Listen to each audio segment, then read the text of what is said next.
Amadwa, Panyua Yerusalem, stand face Jerusalem.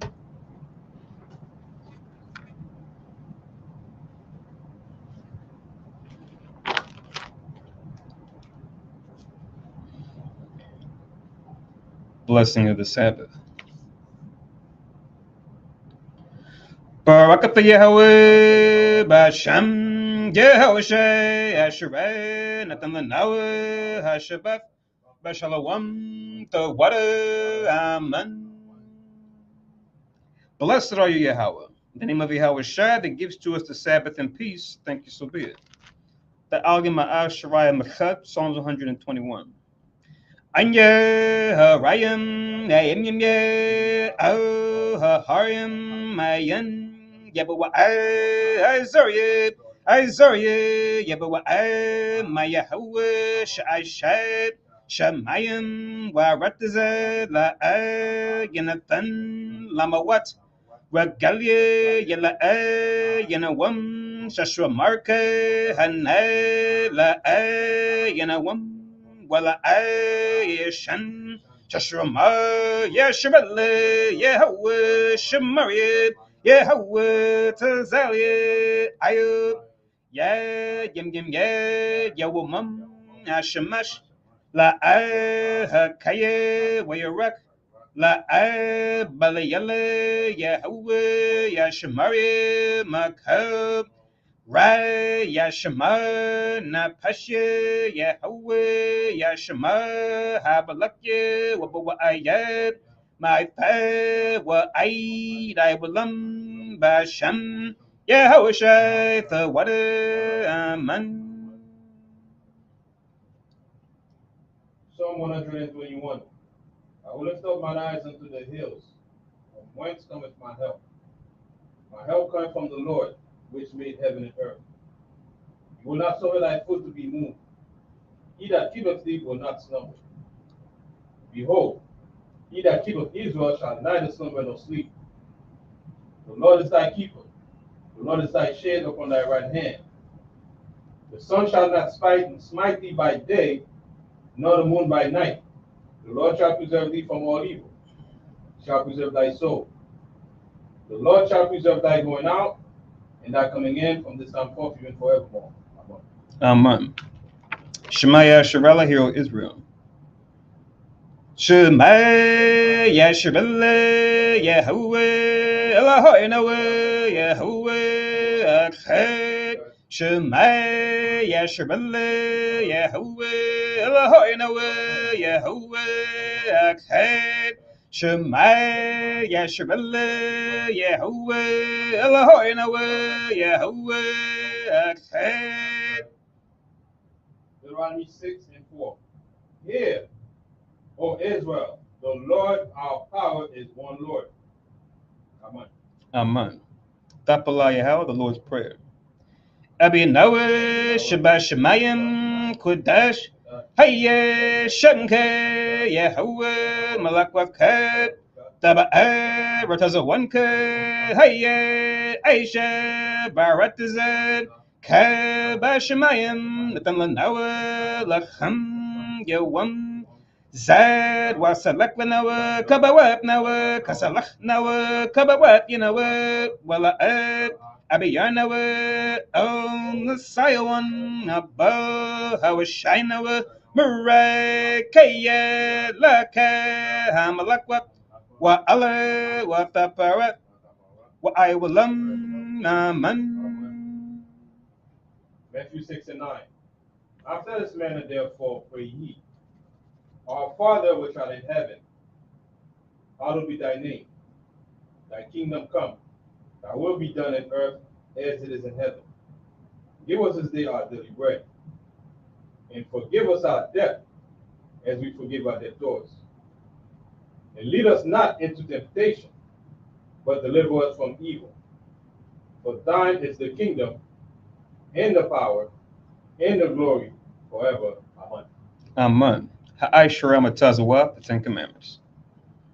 La'ad, Yahayat, Lakad, Alahayim, Akarim, Alapanyat, La'ad, Taishad, Lakad, Paso, Wala'ad, Taibadam, La'ad, Talakwaka, Shamwak, Yahawak, Alahayakat, Lashawak, Zakar, Ath, Hayawam, Hashabath, Lakodashwar, Kabad, Abiyakat, Wa Amakat, La'at, Taratazak, La'at, Tana'at, La'at, Daganab, La'at, Tainat, Shakur, La'at, Takhamad, Ko, Asherat, Lara'aikat, Aman. Exodus 20:2. I am the Lord thy power, which have brought thee out of the land of Egypt, out of the house of bondage. Thou shalt have no other gods before me. Thou shalt not make unto thee any graven image, or any likeness of anything that is in heaven above, or that is in the earth beneath, or that is in the water under the earth. Thou shalt not bow down thyself to them, nor serve them. For I, the Lord thy God, am a jealous God, visiting the iniquity of the fathers upon the children unto the third and fourth generation of them that hate me, and showing mercy unto thousands of them that love me and keep my commandments. Thou shalt not take the name of the Lord thy power in vain, for the Lord will not hold him guiltless that taketh his name in vain. Remember the Sabbath day to keep it holy. 6 days shalt thou labor and do all thy work. But the seventh day is the Sabbath of the Lord thy power. In it thou shalt not do any work, thou, nor thy son, nor thy daughter, thy manservant, nor thy maidservant, nor thy cattle, nor thy stranger that is within thy gates. For in 6 days the Lord made heaven and earth, the sea, and all that in them is, and rested the seventh day. Wherefore the Lord blessed the Sabbath day, and hallowed it. Honor thy father and thy mother, that thy days may be long upon the land which the Lord thy God giveth thee. Thou shalt not kill. Thou shalt not commit adultery. Thou shalt not steal. Thou shalt not bear false witness against thy neighbor. Thou shalt not covet thy neighbor's house. Thou shalt not covet thy neighbor's wife, nor his manservant, nor his maidservant, nor his ox, nor his ass, nor anything that is thy neighbor's. Amen. Amen. Yeshua, please be seated.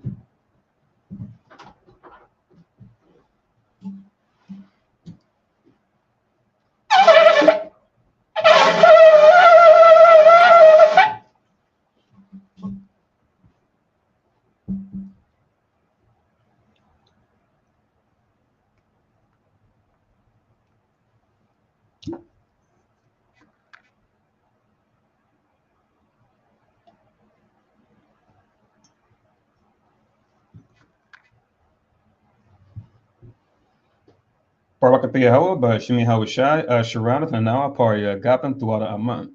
La Yahweh, Shimi Hawashai, Yasha Allah.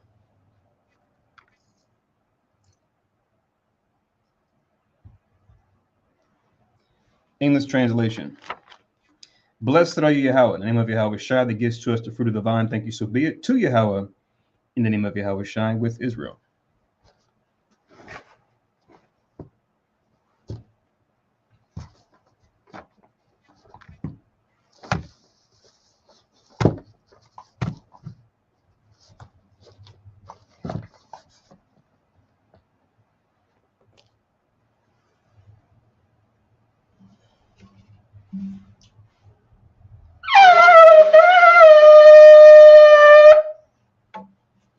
Amadwa, Panyua Yerushalayim, stand and face Jerusalem.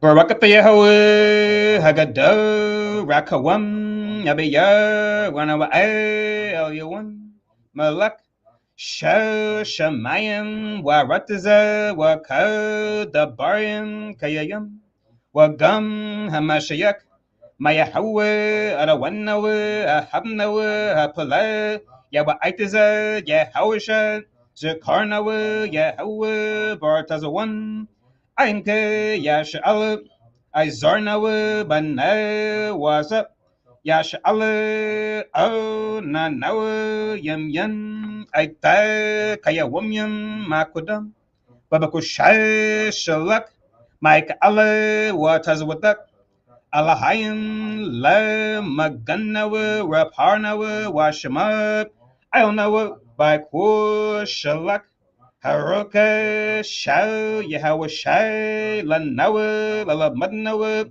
Rabian, Kakama, Tabawana, Wada I, Shau, the Barka, Basham, Yahweh Shai, the Wada, Them Yed, Why Willam, Man.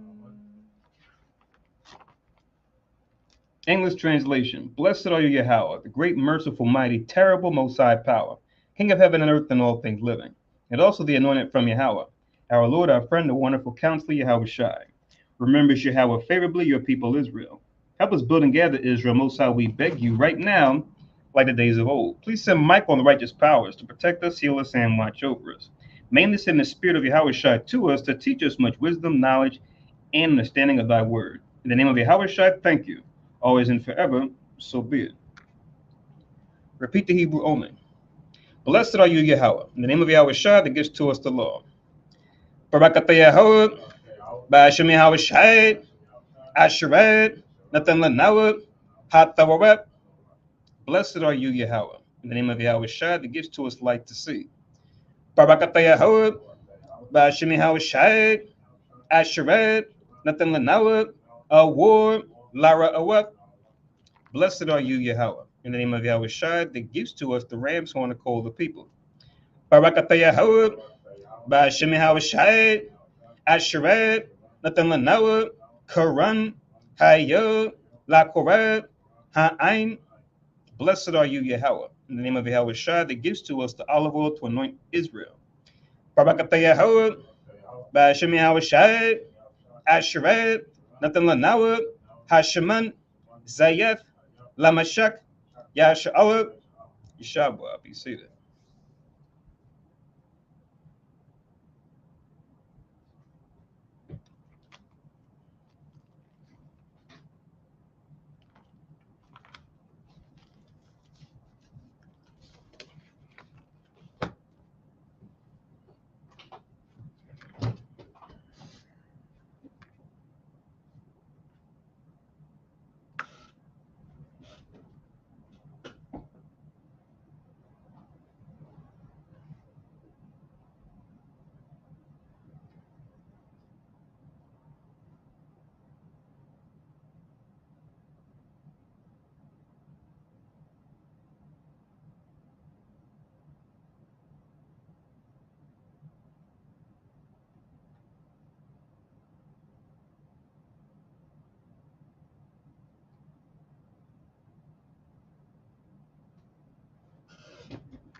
All right, so Shalom, Israel. So Shalom, everyone that's here in Philly. Shalom, everybody watching us on live stream. And Shalom, everyone listening in on teleconference.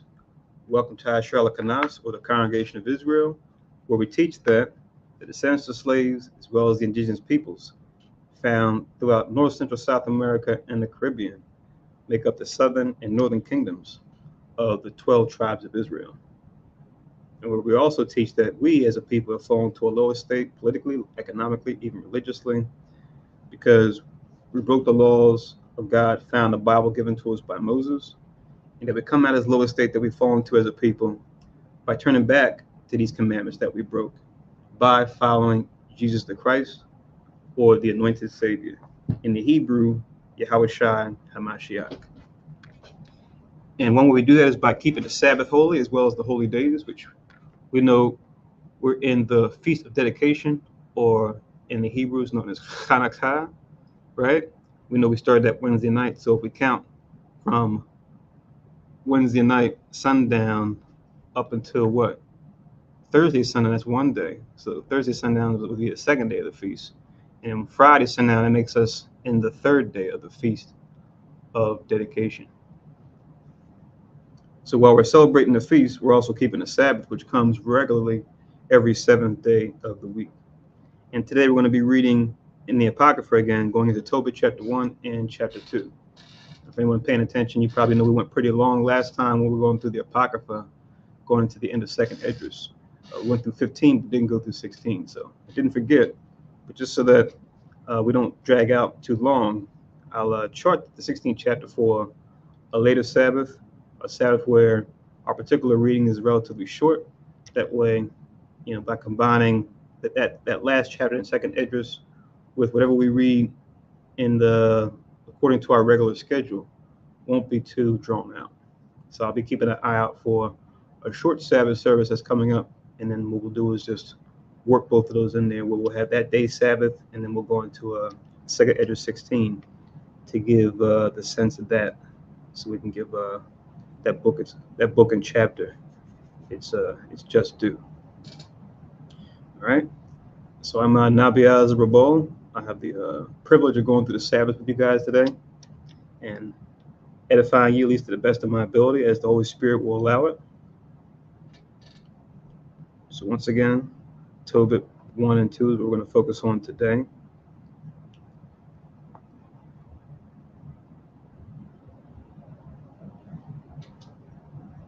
And then just write down for your records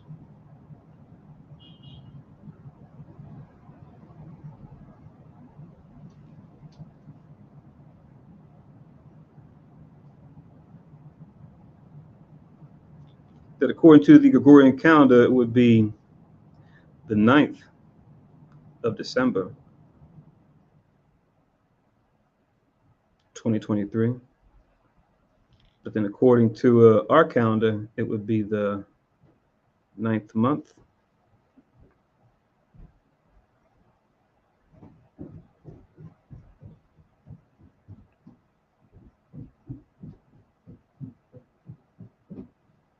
And the 27th day. Pardon me. So once again, December 9th, 2023, 9th month, 27th day.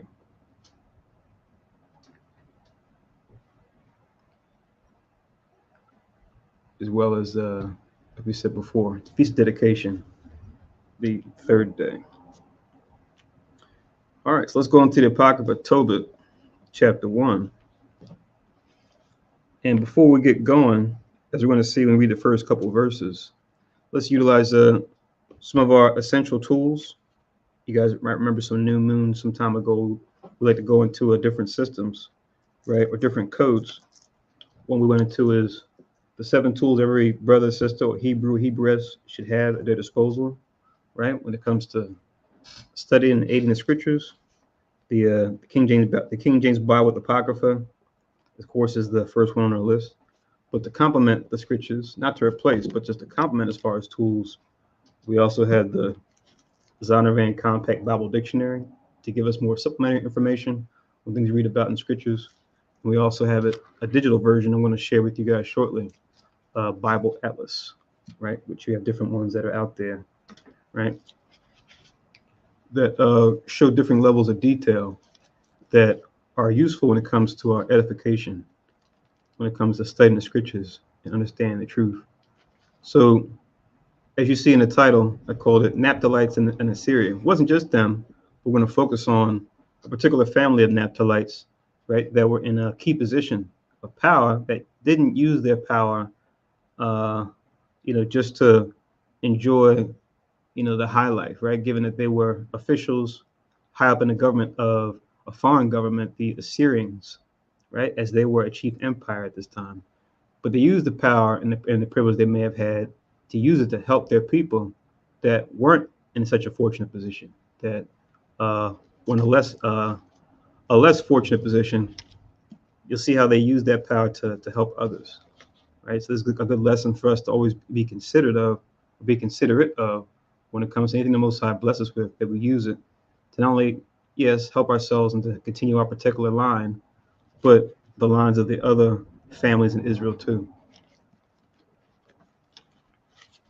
So let's go to the Zondervan Compact Bible Dictionary, right? That's the one that we're using here. I'm going to look up Assyrian. It's going to read this entry here. It's going to go into some history about the Assyrian Empire, and it's going to get to the point where we're reading in Tobit, as far as the particular rulers that they're ruling within the time frame that they ruled. So this is on page 60 in the Zondervan Bible Dictionary, right?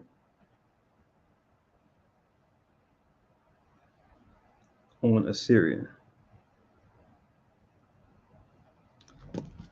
And it reads, originally a land between the upper Tigris and Zab rivers.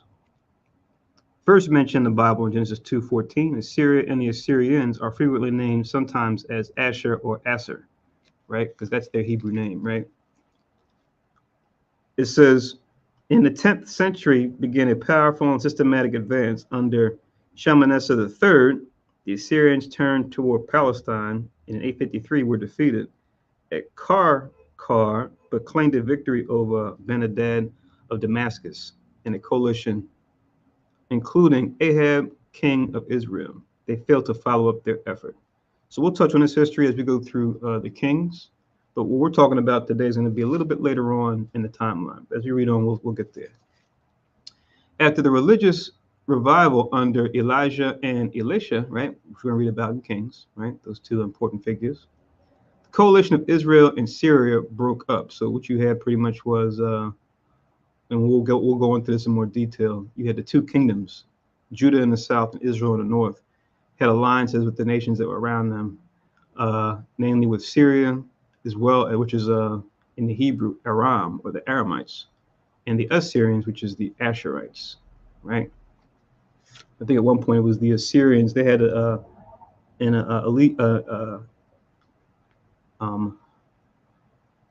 they were allies, I'll say, with Israel, and you had, the southern kingdom, I'm sorry, was allied with Assyria. Then you had the northern kingdom allied with Syria. So Assyria and Syria, it's easy to mix them up. Just remember, Assyria is dealing with Asher, and then Syria is dealing with the Aramites. But reading on, it says, again, the coalition of Israel with Syria broke up at the ascension of Jehu as king, reference to 2 Kings 9 and 10. It says, internal difficulties kept Assyria from further Palestinian inroads for nearly a century, when shortly after the middle of the 8th century BC, Tiglath-Pileser III invaded the west. It says in 733 to 732 BC, conquered Galilee, the plain of Sharon and Gilead from Israel, and made Israel and Judah pay tribute, reference to 2 Kings 15 and 29, as well as 16:9. Isaiah prophesied that this attempt to subjugate Judah would eventually fail.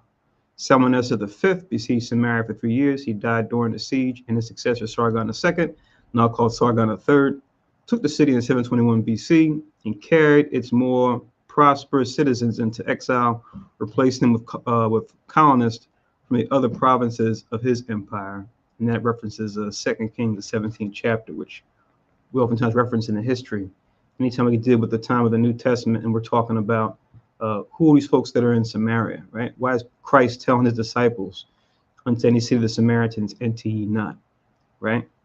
So now with these figures, this Salmanasseh the fifth, as well as this Sargon the third, which you go into the timeline, you're gonna have another king coming up after them or in concert with them named Sennacherib, right? This is not going to the time frame that we're reading about here with Tobit and his family, right? Which is the 720s BC, right? This is the time frame that we're reading about here, as far as what we're reading in this Zondervan Bible Dictionary entry. Then it says, for nearly a century thereafter, Assyria was troubled from all sides. It says from Babylon, Elam, which is what we today call the so-called East Indians or Hindustan and surrounding stands, the Medes, which today we would call referred to as Iran as far as the region, Phrygia, and then it says in Egypt. Egypt still called Egypt. And that's we're gonna actually see a verse in Tobit, the first chapter is gonna speak to that trouble or troubling times that they're in. We're gonna see a direct reference to that as you read the record in Tobit. It says, yet Sennacherib nearly captured Jerusalem in 701 to 700 BC. This is the one that came after them. That was Salmanasseh the fifth, as well as the Sargon. It says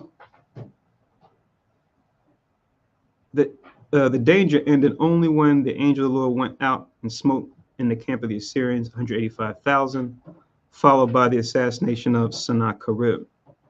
Then it says, so that's going to be referenced as well in what we're about to read. And it's also referenced in Kings, 2 Kings, as well as Isaiah. It says, Manasseh, king of Judah, paid tribute, except during a short rebellion for which he was carried to Babylon, but released after he sought the Lord, in reference to 2 Chronicles 33, 11 through 13, right? So now this Manasseh, king of Judah, he has a prayer that we're going to come into later on when we get into the further on in the Apocrypha called the Prayer of Manasseh. It was actually the prayer that he made to show his repentance towards the Most High, given the error of his ways, right? So that's what this Manasseh is that we're reading about here. So these figures are important to know. Even we may read them in a certain order, how they're connected and what time frames they lived and reigned and things they did when they reigned, right? The last quarter of the 7th century BC saw the decline of the Assyrian Empire and its subjugation by the Chaldean conquerors of Babylonia with the Medes. Nineveh was taken in 612 BC. For a short time, Babylonia replaced Assyria as the great power. The prophets Elijah, Elisha, and Isaiah are largely concerned with Assyria, and several other prophets, Jeremiah, Ezekiel, Hosea, Micah, Nahum, Zephaniah, and Zechariah, referred to it. Jonah was actually sent to prophesy to Nineveh, and the revival he unwillingly promoted saved the city from destruction for a long period of time, which we'll touch on that too as we go on in the Old Testament. The Syrian kings who reigned during the centuries of closest contact with Israel and Judah, with approximate dates from the list found at Khorshebad in Mesopotamia. So just going into archaeological evidence, but I'm not going to read through all these, but I'll just show you on the cameras if you want to pause it later on. When you go down to where it says Sargon III, formerly called Sargon II, and right above him, Salmanasseh V, these are the figures that we're actually reading about during this time of Tobit. They're contemporaries with them. So if you look here, I'm not sure if it's, yeah, there you go. So you see that list on the top of page 61, it shows the list of kings in the years. So right here where you see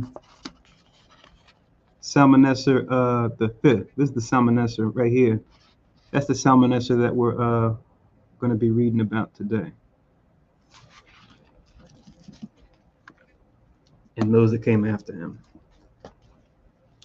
Okay, so now we got the history out of the way through the Zondervan. Let's do this too. I've got the screen shared. And what I have here is the Bible Atlas by Access Foundation, which is a free Bible Atlas that you can access from the web, right? And right now, I'm showing you guys the map. I'm just going to scroll down some. So this is number 69 in their group of maps. And it says the fall of Samaria and the deportation of Israelites. We see some of these chapters here referring to some of the chapters we just referenced in that Assyrian entry in the Zonovan. If we look here, we can see some of the places they were talking about. So we see Israel here in the lower left-hand corner, and these red lines show Salmanaser V and Sargon II's campaign having traveled from Nineveh down to Israel. So you can see these places in relation to each other. We see Babylon in the lower right-hand corner as well, and it says how they imported people from Babylon. But this is going into the captivity of the northern tribes. We're going to be reading about specifically a family and their friends of Naphtali that were brought from Samaria, like we see down here, and brought up and over into where we see Nineveh, which is a chief city amongst the Assyrians. You see, you have a city here called Asher, based on their original or their older name. You see these rivers. You got the Euphrates going through the middle of this picture, and you see the Tigris right here. Those being chief cities you read about going all the way back to Genesis, but those being rivers that surrounded the empire of Assyria. So yeah, so they're to the north and east of Israel, above the Arabian desert. And we see Babylon is more eastward without going north so much. Just to have a general idea of where things are situated. So yeah, this is how they brought our people out and then brought strangers into the land that weren't native to that land. All right, so now let's get back. Let's actually get started with Tobit chapter 1. Now that we got that out of the way. But just want to give you guys some context and some visuals. So as you read this, we can kind of picture in our mind where we are and what kind of journeys we're talking about and distances that our brothers and sisters had to travel, as well as these other nations.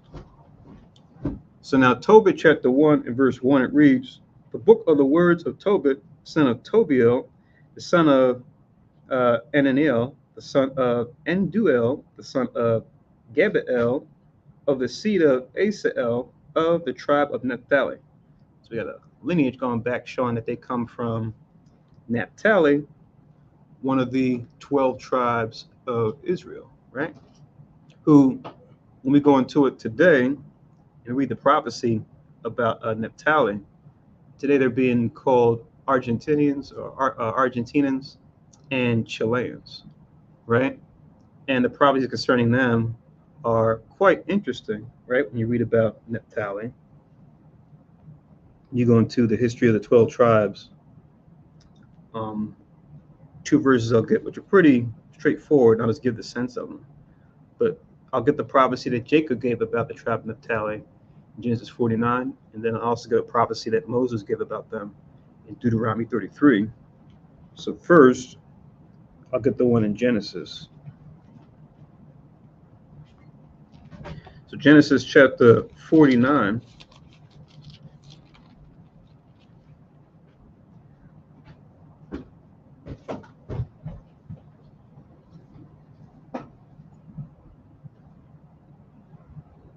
So Genesis chapter 49 and verse 21.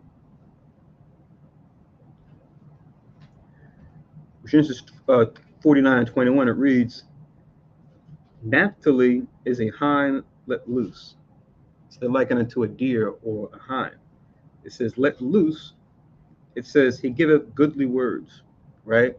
So going into their tribe, generally speaking, naturally having a good way about them, right? Where they're very kind, very hospitable. And we're going to see even a righteous family, Tobit, his son, and those that were related to them, and how they conducted themselves, not only in word, but also in deed, right? Even to where we have a famous city we know about in Argentina, right? Which is funny because we know throughout South America where the northern tribes are at, a lot of them, especially Asher and Naphtali that we're talking about now, they're very mineral rich when it comes to resources. Hence, the Spanish, when they got there, they named it Argentina after the Spanish word, which actually comes from the Latin argentum, which means silver, right? And then there's a city down there. It might be the capital. I'm pretty sure it's the capital. I could be wrong, but it's Buenos Aires, right? Which you go into the Spanish, it means good air, right? Like people will say, so-and-so had a good air about them. Now you'll see them try to revise that later on and say, oh, it had to do with, some reference to the Virgin Mary, some other things, some stuff like that dealing with religion, not the actual Mary that was the mother of Christ in the scriptures. But really, it was something that the Spanish gave, given the hospitality and the good nature of the native peoples and what they would now call Argentina, but we know their name truly to be Naphtali, as far as the Most High is concerned. And I think their families go back to what they refer to as the Inca, right? With cities like Machu Picchu, places like that, that's associated with them. And there's some research that we could probably do to maybe even show that might have been a Naphtali / Asher coalition, depending on when we're looking at the Incan Empire. But that's the people, that's the region that we're talking about here. But yeah, just take that away as far as the give it goodly words in that city, Buenos Aires, meaning good air, even that the Spanish gave it that name and the connection to the people. Also, Moses in Deuteronomy 33, let's get that one.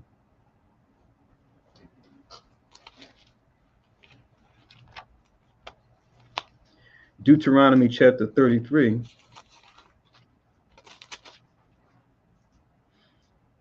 I'm going to read verse 23. So Deuteronomy 33 and verse 23.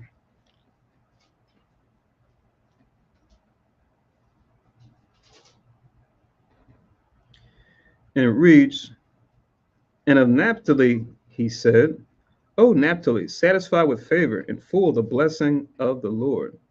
Right?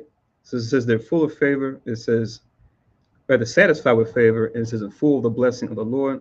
It says, possess thou the west and the south.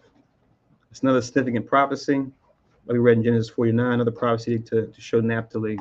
Because you go to where they would be at in the last days. Like I said, these chapters go into what prophecies will befall our people in their specific tribes in the last days. You look at where Naphtali and Asher are situated, you see where Asher is at. They tend to be in the north and the western part of what we call South America now. If you look at where Argentina and Chile are, they're on the west side.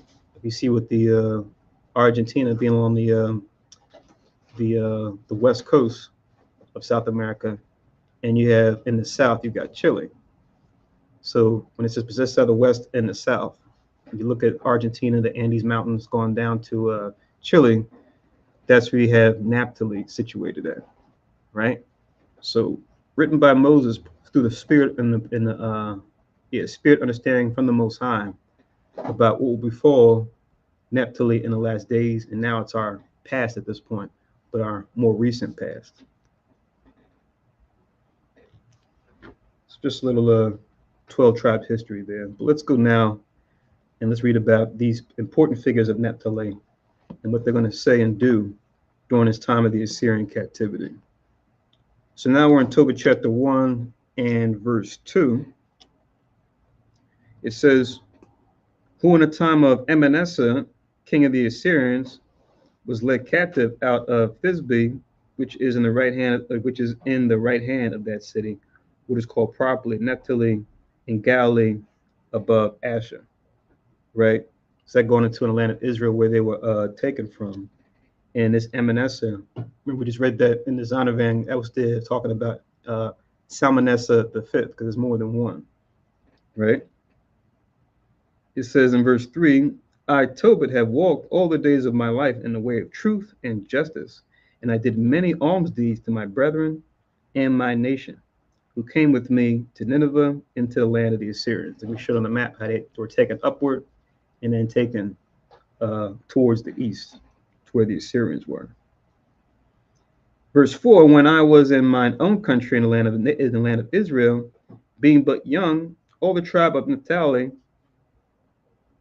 all the tribe of Naphtali, my father, fell from the house of Jerusalem, which was chosen out of all the tribes of Israel, that all the tribes should sacrifice there, where the temple of the habitation of the Most High was consecrated and built for all ages. Now all the tribes which together revolted in the house of my father Tali sacrificed unto the heifer Baal, right? So Baal being associated with a heifer or a cow, right? We just read this in First Kings, right? Not too long ago. We read about this, unfortunate history, but we see when it comes to history in the scriptures, especially when it comes to ours, the good, the bad, the ugly, it's all there, right?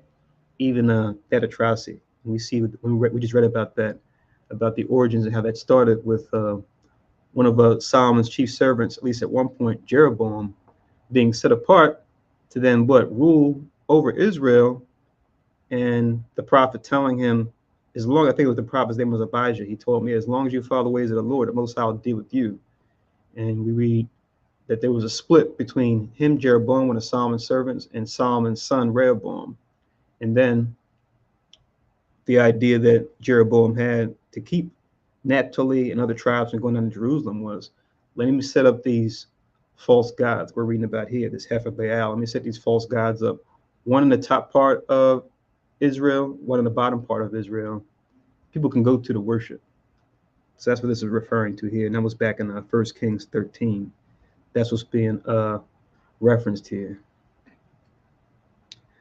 But now look at this. Verse 6, it says, but I alone went often to Jerusalem at the feast, as it was ordained unto all the people of Israel by an everlasting decree, having the first fruits and tenths of increase. So they're keeping the Pentecost, right? Which is what the first fruits is dealing with. This is in a tenth of increase, so they're tithes. Remember, a tithe is just, it's not so much, it's more of it's an amount, it's a ratio. It just means a tenth, right? And it could pertain to anything that you have, any type of a resource.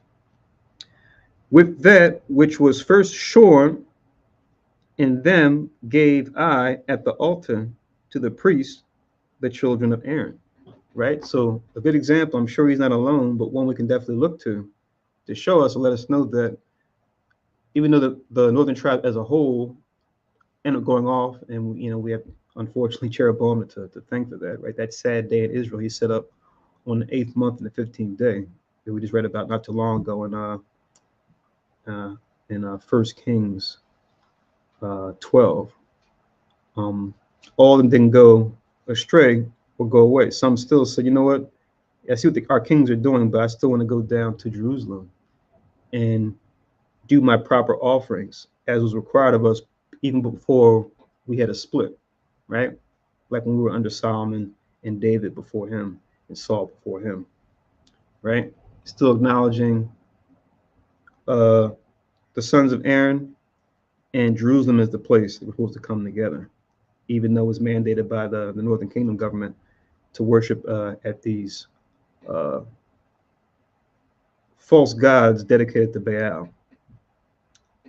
And it also makes you think of, we go into the time of the New Testament, you have another example of northern tribes that hadn't left, because while the majority of them did leave after the Assyrian captivity and come over here to the Americas, some were still over there in Israel, and you see some of them still being what?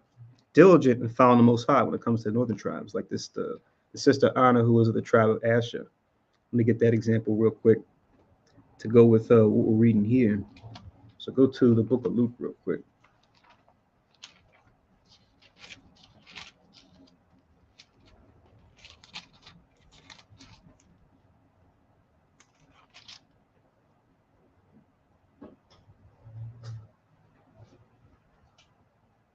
So go to Luke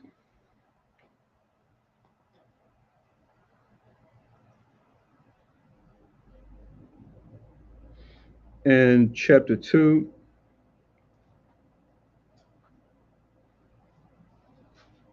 And I'll start from verse 36.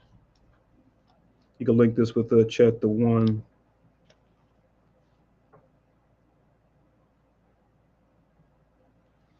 verse 6 and verse 7 of Tobit.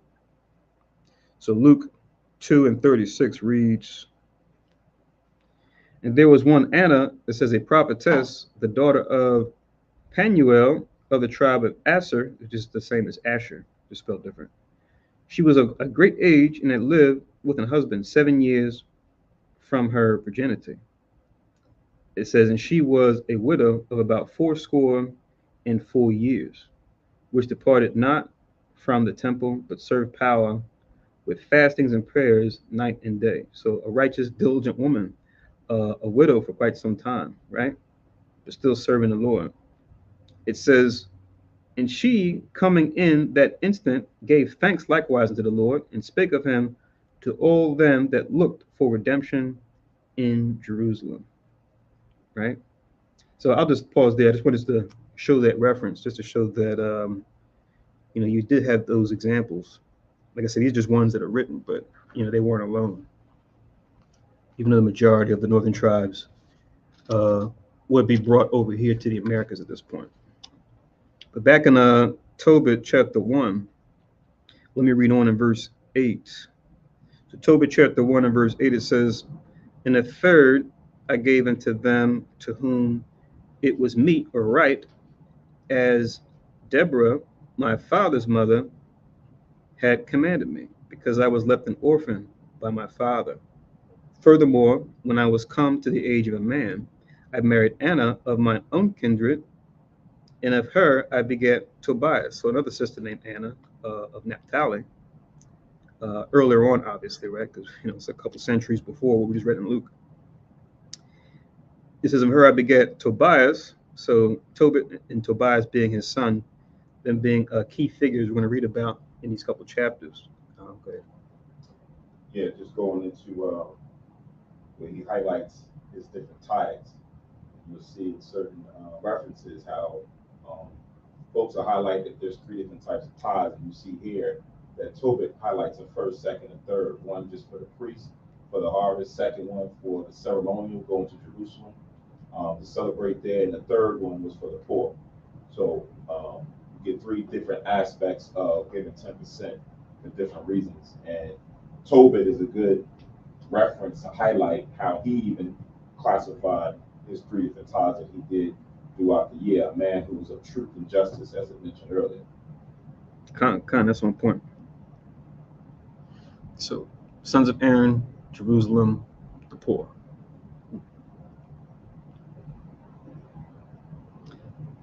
So it says in verse 10, and when we were carried away captives to Nineveh, all my brethren and those that were of my kindred did eat of the bread of the Gentiles. Right? It says, but I kept myself from eating. It says, because I remember power with all my heart. So reminiscent of also makes you think of what befell Daniel and his friends, right?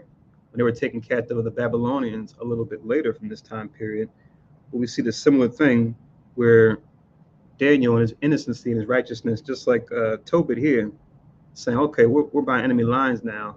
Let's make sure we keep ourselves on point, because we don't know what these heathens are doing, how they're preparing food, right? What they're putting in it, what kind of meats they're even cooking up, right? Especially if they've been prepared. Let's be mindful, right? So we don't defile ourselves. Right. It's the same thing you see in the Maccabees with the time of the Greeks, where you had some of our people uncircumcise themselves to the ways of the heathen, to go follow their practices, eat their food. So it's the same thing that they did then that some of us were doing during the Assyrian captivity. And today, as we come back into the truth, we kind of have that same mind state where it's like, I don't want to eat the bread of the Gentiles, meaning the food, the unclean or defiled food of the Gentiles, whether it's, physically unclean, pork, shrimp, lobster, crab, all that, or it's food that's offered up to idols. Right. Paul talks about that in Corinthians. Someone is now offered up or dedicated certain food in the form of a so-called God or a so-called holiday. You don't want to partake of that. So we see now family members still eat the bread of the Gentiles, right? Our family members, and you're like, you know what? I'm not going to be a partaker of that. I'm going to stand on the side. I'm going to stand for truth. And you see that battle was always waging consistently, even throughout our history with our forefathers. Absolutely.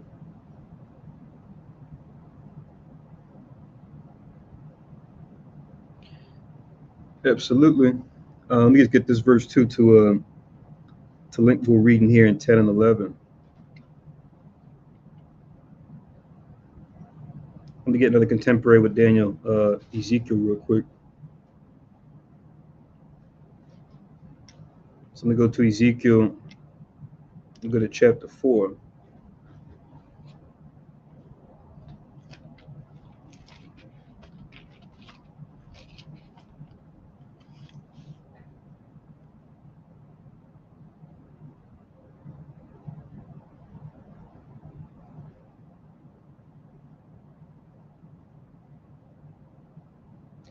In verse 13.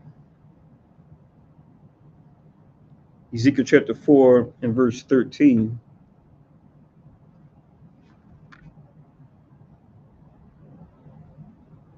Which kind of gets right to it, but this whole little section is pretty much going into like kind of Mosiah would have the prophets do symbolic gestures to represent something. I guess you know what? I guess I can do the whole section, even though 13 is the main verse. But I'll start from verse 9. But in verse 9 of Ezekiel chapter 4, it says, "Take thou also unto thee wheat and barley and beans and lentils and millet and fitches," right? I see in the side caption it says spelt, right? Another type of grain. "And put them in one vessel, and make thee bread thereof according to the number of the days that thou shalt lie upon thy side. 390 days thou shalt eat thereof. And thy meat which thou shalt eat shall be by weight, 20 shekels a day. From time to time shalt thou eat it. Thou shalt drink also water by measure, the sixth part of an hin," going into volume, right? "From time to time shalt thou drink, and thou shalt eat it as barley cakes, and thou shalt bake it with dung that cometh out of man in their sight." So first it sounded kind of good. You got to that verse, it was like, oh, okay. 13, "And Yahweh said, Even thus shall the children of Israel eat their defiled bread among the Gentiles, whither I will drive them. Then said I," this is Ezekiel replying back to this gesture that the Most High wants him to do, "Ah, Lord God, behold, my soul hath not been polluted. For from my youth up, even until now, have I not eaten of that which died of itself, or is torn in pieces. Neither came there abominable flesh into my mouth." So we see Ezekiel, just like Tobit, just like we're about to read Daniel, right there in that same frame, right? When it comes to what the Most High said in his law, to be obedient to it, right? It says, "Then he said unto me, Lo, I have given thee cow's dung for man's dung, and thou shalt prepare thy bread therewith.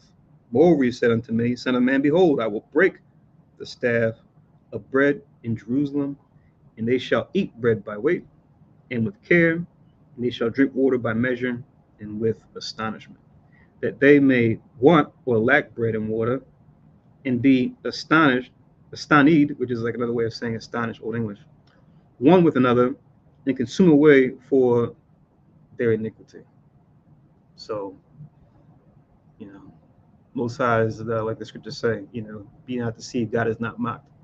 Whatsoever man soweth, he shall also reap. We know that's in Galatians, but that's always been true for us. It's going to be true for the other nations too, when they realize the fullness of their judgment. But we know we've always been on the hot seat because the Most High, since we knew better and were shown better, he always wanted us as his people to do better, to be that example. And if we went against that, these are some of the things we look forward to. These are things we could look forward to is when it comes to judgment. But as far as the defiled bread of Gentiles, 13 in particular, but the whole section is 9 down to 17. I'm going to go to Daniel real quick. Daniel chapter 1. Old Tobit chapter 1. So Daniel chapter 1.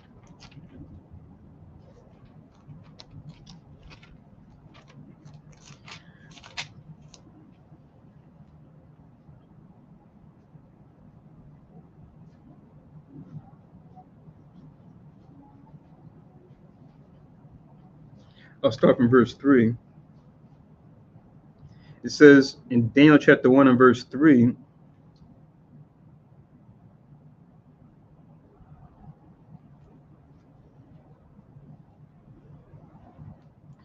And the king spake unto Ashpenaz, the master of his eunuchs, that he should bring certain of the children of Israel and of the king's seed and of the princes.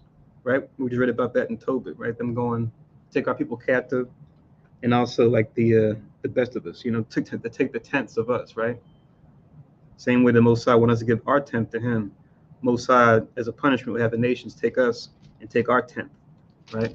I'm thinking of in the modern era we have what was the scholar W.E. Du Bois, right? In his writings during the 1800s, we talk about the talented tenth, right? He had like a certain group of so-called Black Americans, we would call it Judah, that would be utilized to serve Esau in certain positions, right?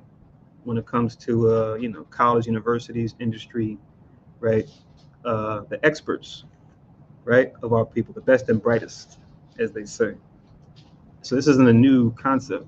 We've always had this be done, or this always would happen. When nations would come into power, they would take over people and try to say, okay, who are their best and brightest? Who are their strongest? Who are the ones that have most capability? Let's get them and incorporate them into our government so that they can make us stronger, right? While we still have our best and brightest, we want to get them and use them for our purpose. So it says in verse 4, children in whom was no blemish, but well favored, skillful in all wisdom, and cunning in knowledge and understanding science, right? So science didn't start with Esau, didn't start with the Greeks, right? You always had knowledge of science. The difference is, does your science try to speak or go against the Most High, or we're just talking about nature and how nature works? That's what science is, right? It's talking about the laws of nature. And so this had ability in them to stand in the king's palace, in whom they might teach the learning and the tongue of the Chaldeans, right? Because when you're the top empire, your language, your ways, your influence, that's going to be the top thing of the day, just like we see today with the empires that are ruling now. Verse 5, and the king appointed them a daily provision of the king's meat and of the wine which he drank, so nourishing them 3 years, that at an end thereof they might stand before the king. So like a 3-year process where it would be put into like a training program, right? To see who will be considered, the best and brightest, the sharpest to work for their government. It says, now among these were the children of Judah, Daniel, Hananiah, Mishael, and Azariah, unto whom the prince of the eunuchs gave names, for he gave unto Daniel the name of Belteshazzar, and to Hananiah of Shadrach, and to Mishael of Meshach, and to Azariah of Abednego. I think we made a reference to this a couple days ago, right? Quiet. We were going into the feast dedication, where we had Mattathias, right, of House Aaron, giving his speech to his sons, getting them to remember our righteous forefathers. And then he mentions Daniel as well as their 3 friends, so to look up to them as an example going forward. But he refers to them by their Hebrew names, right? Because we might read those in Maccabees and go, who are these folks? But now we're familiar with the slave names they went by, Shadrach, Meshach, and Abednego. We hear about that a lot, in Christian churches. We're come up in the Christian church, you hear about those 3 names. And you guys probably heard me say about that before. My old man always make a joke when we talk about, stuff about the Bible. He would say, yeah, Shadrach, Meshach, and a big Negro, right? He always make that joke when I was young. So I came to the truth later on. I said, Dad, you didn't realize that you were prophesying when you made that joke. Because Abednego was certainly a big Negro. Well, so-called anyway. But so yeah, it's funny, the truth that can be found in nonsense, right? But anyway, let's get into what the food part. That's the main reason why I wanted to read this. So it says in verse 8, that Daniel purposed in his heart that he would not defile himself with the portion of the king's meat, just like Tobit, nor with the wine which he drank. Therefore, he requested of the prince of the eunuchs that he might not defile himself. Then it says in verse 9, now power brought Daniel into favor and tender love with the prince of the eunuchs, right? Because remember, like it tells was Jeremiah 15:11. It says, "It shall be well with thy remnant," right? The Most High will cause the enemy to entreat thee well in the time of evil and the time of affliction. So we always have that protection plan with the Most High if we decide to exercise it. But we can only get it if we do our part by keeping the commandments. Otherwise, we got to trust in our own strength, which can oftentimes fail, right? And certainly does. Whether it was our people back then or our people even now that ally themselves with the heathen or their own people that are following heathen customs to think, okay, if I'm just smart like how the heathens are smart, do things like how they do it, and just hustle and grind and network, and I can move ahead and be secure. You know, our people can get to a certain point doing that, but there always will come a time when you know, their back will be against the wall, and the Most High not being with them all that time. Now it's just like they just got like a target on them. And what can they do at that point? The heathen are going to have their way with them. So if you're going to move up in the world, let the Most High be the one that guides you. Let him be the one to bring you up. That way when the sabotage does come, because the heathen will still try, even with the Most High behind you, now you got that succor, you got that protection. But that's a whole class in of itself, just to go into that. But you just remember Jeremiah 15:11. That's important. Verse 10, and the prince of the eunuchs said unto Daniel, I fear my lord the king, who hath appointed your meat and your drink, for which should he see your faces worse liking than the children which are of your sort? Then shall ye make me endanger my head to the king. Then said Daniel to Melzar, so he said, you got to eat this, man. They got us, giving this stuff to you, and if you refuse it, that's going to come back on us. Like, throw us a bone here. Then said Daniel to Melzar, who the prince of the eunuchs had set over Daniel, Hananiah, Mishael, and Azariah. He said, so Daniel, considering, the dilemma that this prince of the eunuchs is going to be in by them not eating the food, he says, prove thy servants, I beseech thee, 10 days, and let them give us pulse to eat and water to drink, right? If you know, pulse is like that list we just read back in Ezekiel, right? Going into lentils being an example, or what they refer to today as a group, legumes, right? So legumes is pretty much pulse, same thing, in the different types of pulses. So give us pulse to eat and water to drink. He says, then let our countenances, our faces, be looked upon before thee, and the countenance of the children that eat of the portion of the king's meat. And as thou seest, deal with thy servants, right? So Daniel, being very clever, he said, okay, look, let's put it to the test. And we see Daniel's going to do this in other situations as well, when we get into later on in the Apocrypha, those other stories that are connected to Daniel, right? Daniel's a great example. We look at as far as being clever when it comes to righteousness, and also one we can look to when it comes to demonstrating God's knowledge, not just having knowledge, but demonstrating it and showing the value of it, right? And doing that with the heathen when his back, say, was against the wall when it came to something they were trying to do that was unrighteous or foolish. And he said, look, I got an idea. Let's try this. So we see that from a young age with him, as well as in his latter years too. Verse 14, so he consented to them in this manner and proved them 10 days. It says that at the end of the 10 days, their countenances appeared fair and fatter in flesh, and all the children which did eat of the portion of the king's meat. It says, thus Melzar took away the portion of their meat and the wine that they should drink and gave them pulse, right? So he put it to the test. 10 days later, he showed and proved. They said, all right, you got it, no problem, right? You guys are looking great, looking healthy. So just showing that, not to say that, eating meat is wicked, as long as we do it lawfully and when we prepare, we know for sure, okay, we can, at least to a certain extent, make it as clean as possible. But we know being in captivity, we still will come, we can still run into trouble there. But, we do the best we can with trying to get things that are non-GMO, try to get things that are wild caught as opposed to farm raised, different ways we can go about, securing different meats, even in captivity. Because even their own people will push back when it comes to Esau and say, oh, we're not going to eat this. This is processed. This is this is that. We want the thing in its pure form. So we want to use that wisdom nowadays as well, and exercise to the best of our ability, because we know unless we have land, unless we have water, our that really belongs to us, that we can fish from and grow things on and rear cattle on, there's always going to be that chance of something being defiled because it's outside of our power and outside of our knowledge. But just a good lesson here. But just want to read those to show how you had other prophets like Tobit that didn't want to defile themselves with the meat of the other nations. So that's Daniel 1, 3 to 7. I also read 8 down to 16. Let's go back to Tobit.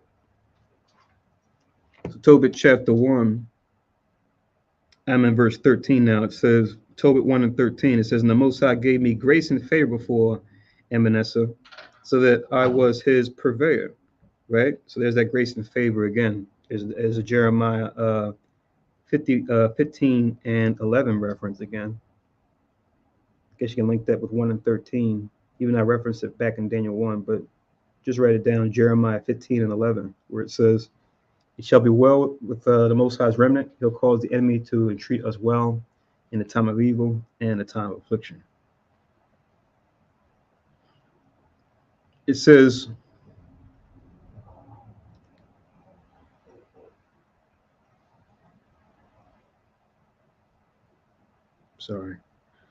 verse 14, and I went into Media and left in trust with Gabriel, the brother of Gabrius, at Regis, a city of Media, 10 talents of silver. Now, when Manasseh was dead, Sennacherib his son reigned in his stead, whose estate was troubled, that I could not go into Media, right? So going to the Median Empire that was there as well. There will be up and comers, but a little bit later. But when we read about that in the Zondervan, where we're talking about there was a lot of trouble and turmoil. We had enemies on different sides that were coming against the Assyrian rulers, because we know eventually the Babylonians will take the top position over the next couple of decades after the early 700s BC, going into the mid 600s BC. We look on the timeline of the fall and rise of different nations. So that's what we read about earlier back in the Zondervan, right? It says, and at the time of Manasseh, I gave many alms to my brethren and gave my bread to the hungry. Like we're touching on before, as far as the different tithes or the tenths or the alms deeds, right? That he was doing. And once again, like I said earlier, we have these as examples where our people that were dealing with the truth, yeah, they might have been in a high position or a high place in authority in the government, right? But they didn't take their position and say, oh, let me just walk on eggshells and make sure I say everything the way the heathen want me to say it, or do everything the way the heathen want me to do it, and let me not get caught helping my people and get in trouble and lose my position. No, they willingly wanted to use that position, that wealth they had, to try to help out their people, right? And not just have a cold shoulder towards them, not have an evil eye toward their brother, right? Which would be the case if they were in high positions of authority and they were sellouts, right? Like we were reading about a little bit in the Maccabees. We see a lot of those examples there. It says, "And my clothes to the naked, and if I saw any of my nation dead or cast about the walls of Nineveh, I buried him." So it got so rough to where they weren't even giving our people proper burials. And if they tried to, it would be something that would be like frowned upon by the authorities of those Assyrians, and you would be persecuted for that. So that's just that's just real bad. It's almost just like things we see sometimes today with these war-torn countries.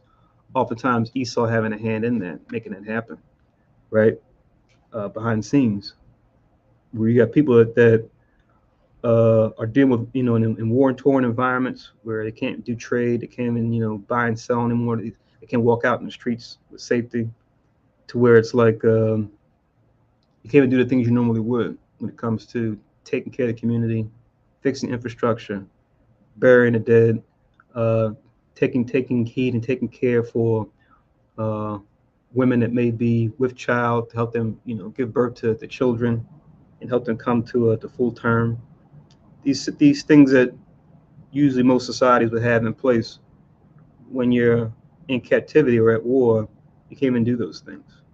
It makes the situation worse. Now check this out in verse 18.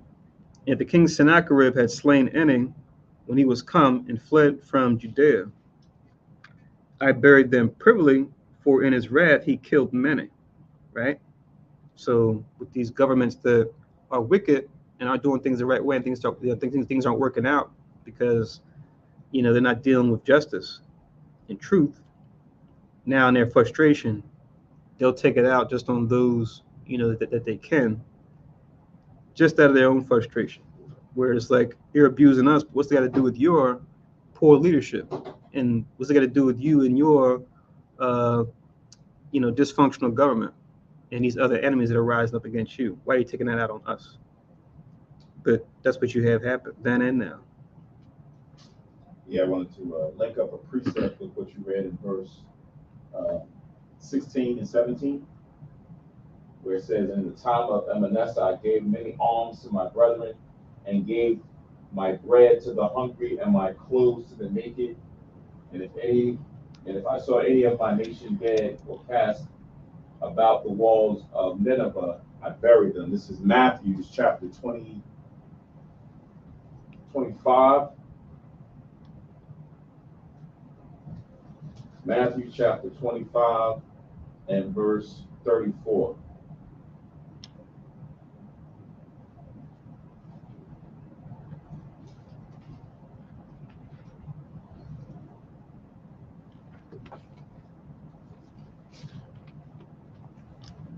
Matthew 25 and 34, it says, then shall the king say unto them on his right hand, come ye blessed of my Father, inherit the kingdom prepared for you from the foundation of the world.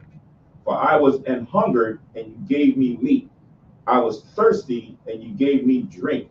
I was a stranger, and you took me in.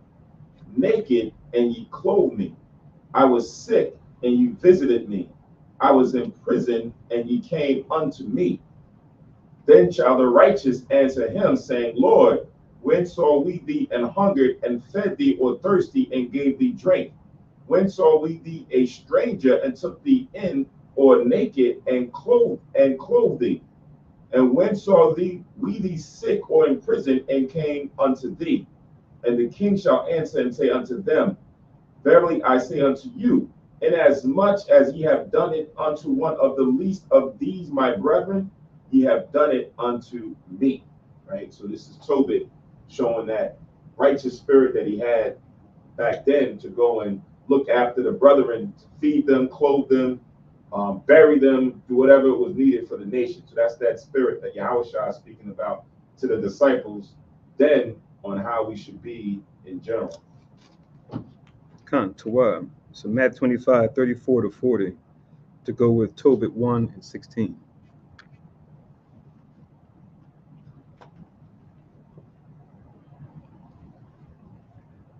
All right, so back in Tobit chapter 1.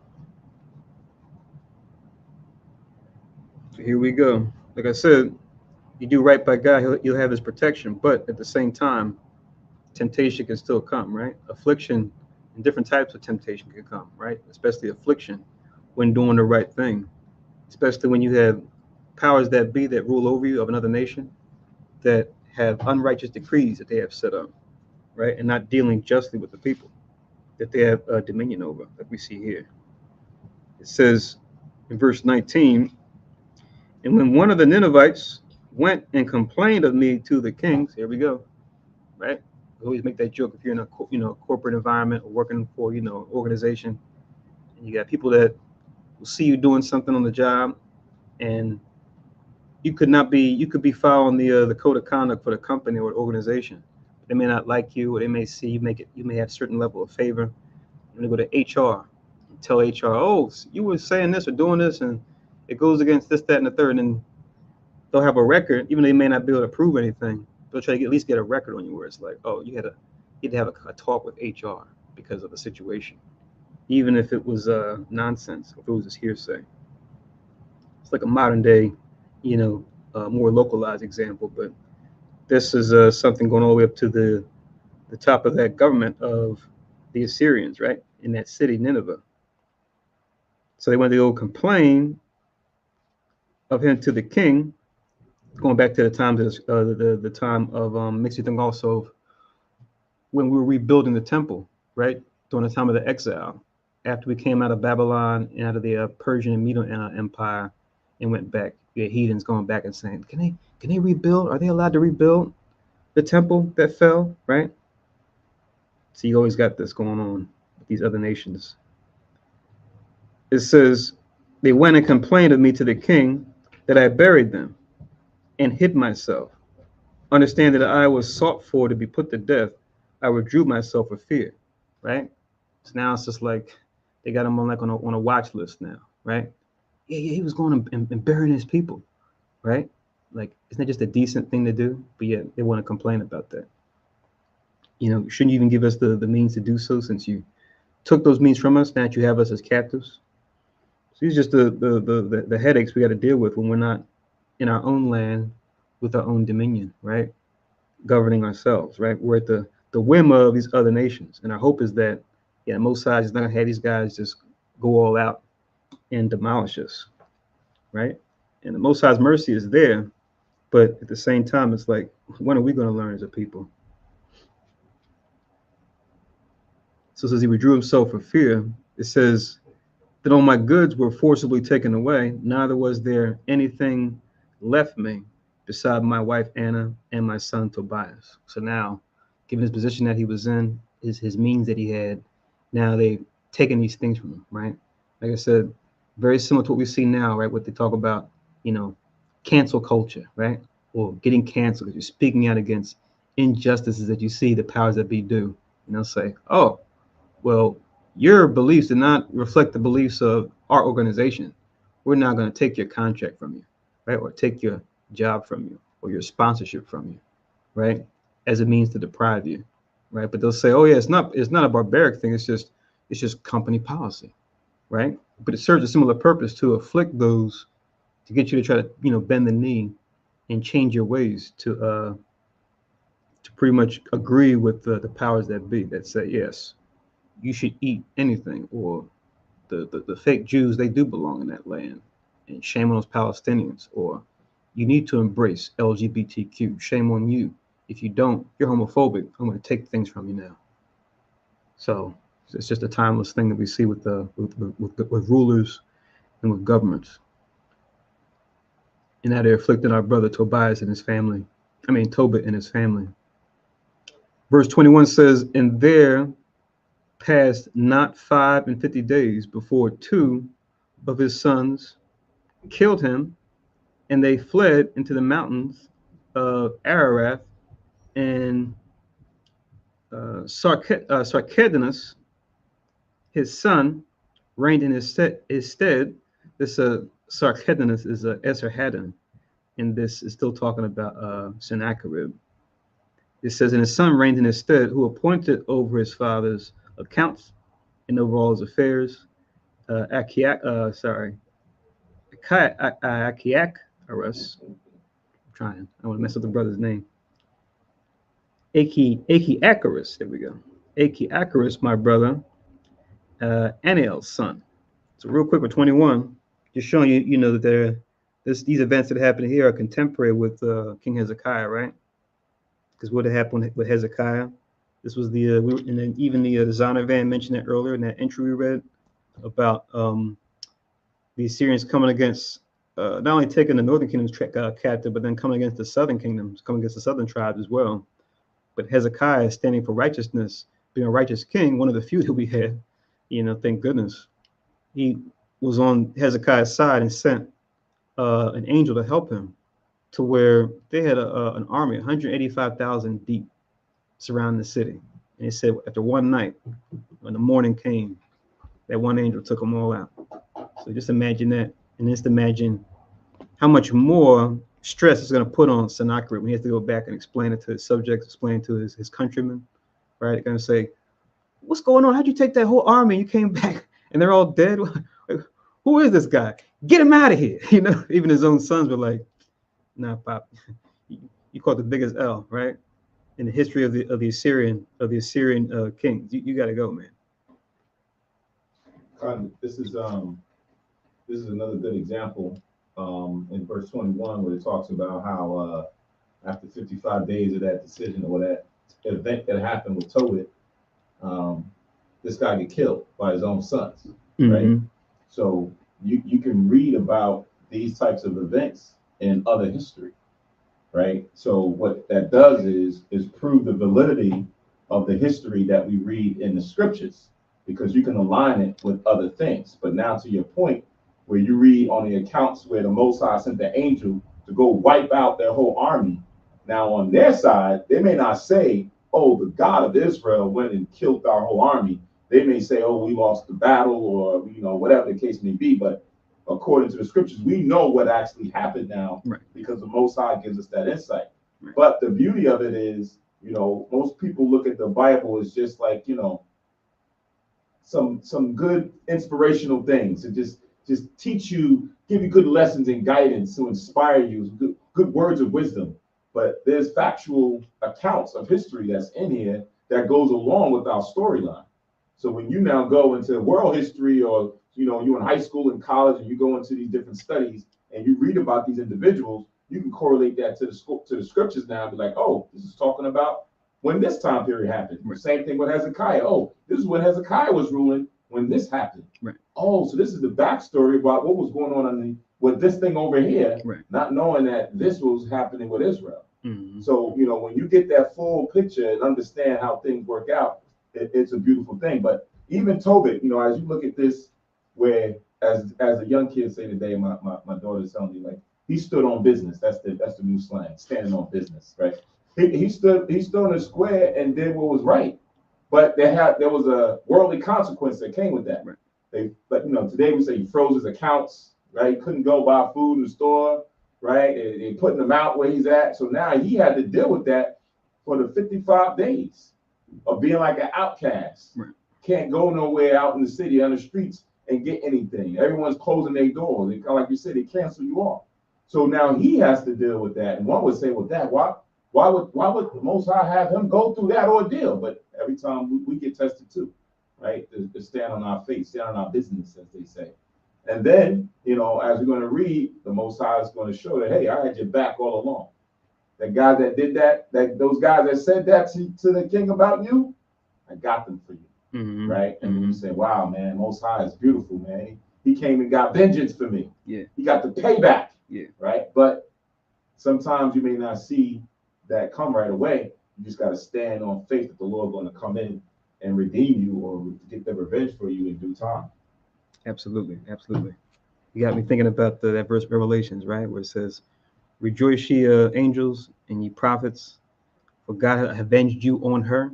Right. Talking about Babylon, right. So it's like, that's the big day where we can all cheer and be thankful and happy, and be rejoicing one another and saying, man, we made it. It was tough. It was I was uncertain at times. I had my moments where I might have doubted, but I held on, and here I am, and here we are. I think it's. I was thinking of the one Revelation, but it's either 18 and 20 or 20 and 18. Let me see. I get them mixed up sometimes. Let me see, 18 and 20. That's the one. What's one you had? Okay.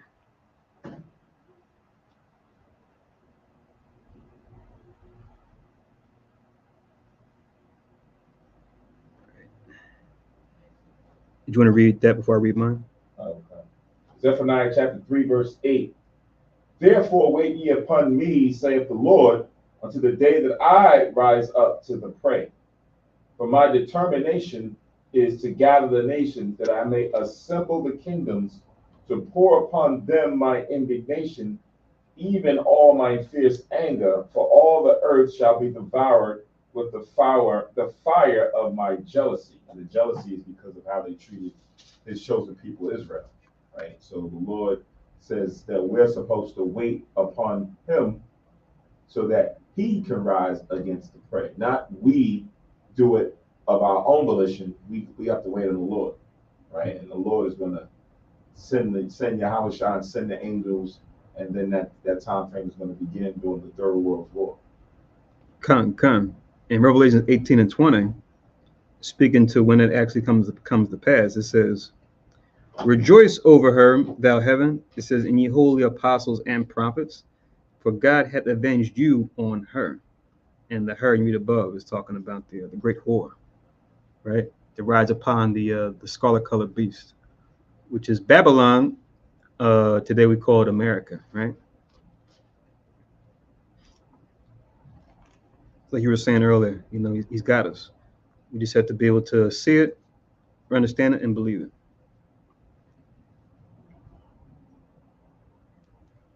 Be it the link with verse 21. This is 2 Kings. 2 Kings chapter 19. And we'll get this story as we go on in Kings as well. Kings is going to be a lot of fun to go through. We're going through all that history. Like if the laws of Moses are like case law. I mean, are what do you call it? Like jurisprudence and legislature. Think of like Joshua, Judges, Ruth, Samuel's, Kings is like case law. We pretty much get to see our people and in some cases other nations where they kept Most High's law, where they broke the Most High's law, and what the result was. So a way of looking at the scriptures is looking at it as a legal document, right? It has evidence. Just like in a court of law, in the worldly sense, they'll talk about, let's bring up such and such versus so and so in this year, right? And nobody looks at that thing that they use for presidents to say, "Oh, did this happen? Or is this can we actually use this?" Because we do the same thing with the Bible, right? Like even Christ did when he said, "Did you not read what David did when this happened? Did you not read what Isaiah said when this, that, and the third?" Right? People don't look at the Bible in that lens and say, "Okay, this is a legal document, right? This is legal evidence." When you frame it that way, it kind of gets folks to think about it differently. When we're out there teaching all the time, it's just like you said earlier. Oh, it's just a motivational, happy story to kind of get you through your days, like some kind of fable or something. It's just like, no, this is actually legal precedent. We can use this in a righteous court of law to prove our case or to disprove your case. So you bring it out in that fashion, it just changes the way that people actually approach the scriptures, and then we go into more examples. You'll see that the audience that you're talking to, their perspective changes right then and there. They may not agree still, but they'll see the point that you're making, look at it differently, just like they would in a carnal court of law. There's a certain gravity when you're in court. People are like, okay, I gotta be on my P's and Q's. I gotta dress a certain way. I gotta really pay attention. I gotta make sure I don't say the wrong thing, do the wrong thing. It's like I win the case. Like everything's so serious when you're in court, but no one takes that same seriousness when it comes to the world court that we're always in. It's all a hand. Okay. Yeah, so also our people, especially when you look at Israel, you always have a strategy. Like when we're talking about the southern and the northern tribe, it's always been Jacob's wish or Israel's wish to never let us stay together. Like to always have us, in one part or the other, just in case the enemy strike. We always have some of our people left behind for our own survival. Mm-hmm. So it's like we've always been fighting kings and other empires in order for us to survive and keep our Lord's statutes and limits as most intended. You can see example of that in Genesis, the 32nd chapter. Right, Genesis chapter 32, and we can see this play out even today. 32. Chapter 32. Let me read that real fast, starting at verse 6. it says, and the messenger returned to Jacob. So Jacob sent messages when he saw the Mosai's host. And he said, yeah, this must be the Mosai's host, as you read further up. Right. Then he sent messages to his brother Esau, right? It says in verse 6, and the messenger returned to Jacob, saying, we came to thy brother Esau, and also he cometh to meet thee, and 400 men with him. Then Jacob was greatly afraid and distressed, and he divided the people that was with him, and the flocks and herds and the camel into 2 bands. Said, if Esau come to the one company and smite it, then the other company which is left shall escape. Right? So it shall survive. It's always been,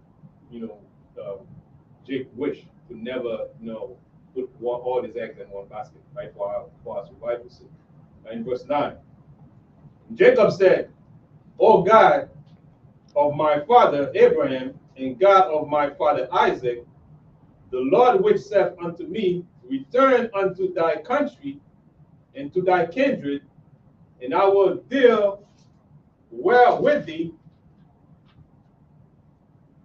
I am not worthy of the least of all the mercies and all the truth which thou hast showed unto thy servant. For with my staff I passed over this Jordan, and now I am become 2 bands, right? It's always 2 bands, always divide the nation, right? Or whatever he has. Deliver me, I pray thee, from the hand of my brother, from the hand of Esau, for I fear him, lest he will come and smite me, and the mother with the children. But you can read the rest, you'll get the idea. So it's the same understanding. It's always use pray to the Most High first, have gifts to give your enemies when the enemies come, so that you can distract them, so that you can escape, right, and survive. And you always divide your people or whatever you have, so that you don't lose everything. If one fell, the other one survived. It's always been the story, and we see that play out all throughout, from ancient empire even to this time. That's good history. If you could read verse 12 too. Good. And thou said, I will surely do thee good, and make thy seed as the sand of the sea, which cannot number nor for a multitude. Therefore, we populate the whole earth. Yet they think we're not the same people, but we are the same people. It says like we are divided. So it's always been the plan that Israel, which in the Most High, when it which is That's interesting. I like that. That it's like a prophetic gesture, right? In this one instance, we're dividing our bands when it's just Jacob's family. Before we become a nation, be divided under another circumstance. Right. Kind of makes it. Oh, when the situation comes where we're no longer going to be subservient to any country and we're not in harm's way anymore, then Yahushua comes into everybody. Mm-hmm. But as we under enemy's territory, you always, divided for our survival. Yeah, it's kind of reminiscent of Jacob's wives, the way they would name their boys for a situation that was just within the family, and then how that would echo later on, on a bigger scale. You know what I mean? But good stuff. So that was Genesis 32, 6-8, and then you read 9-12 as well. And then we also read Revelations 18 and 20, and then we read Zephaniah 3 and 8. And 2 Kings 19 is going back to the link I have for verse 21. 2 Kings 19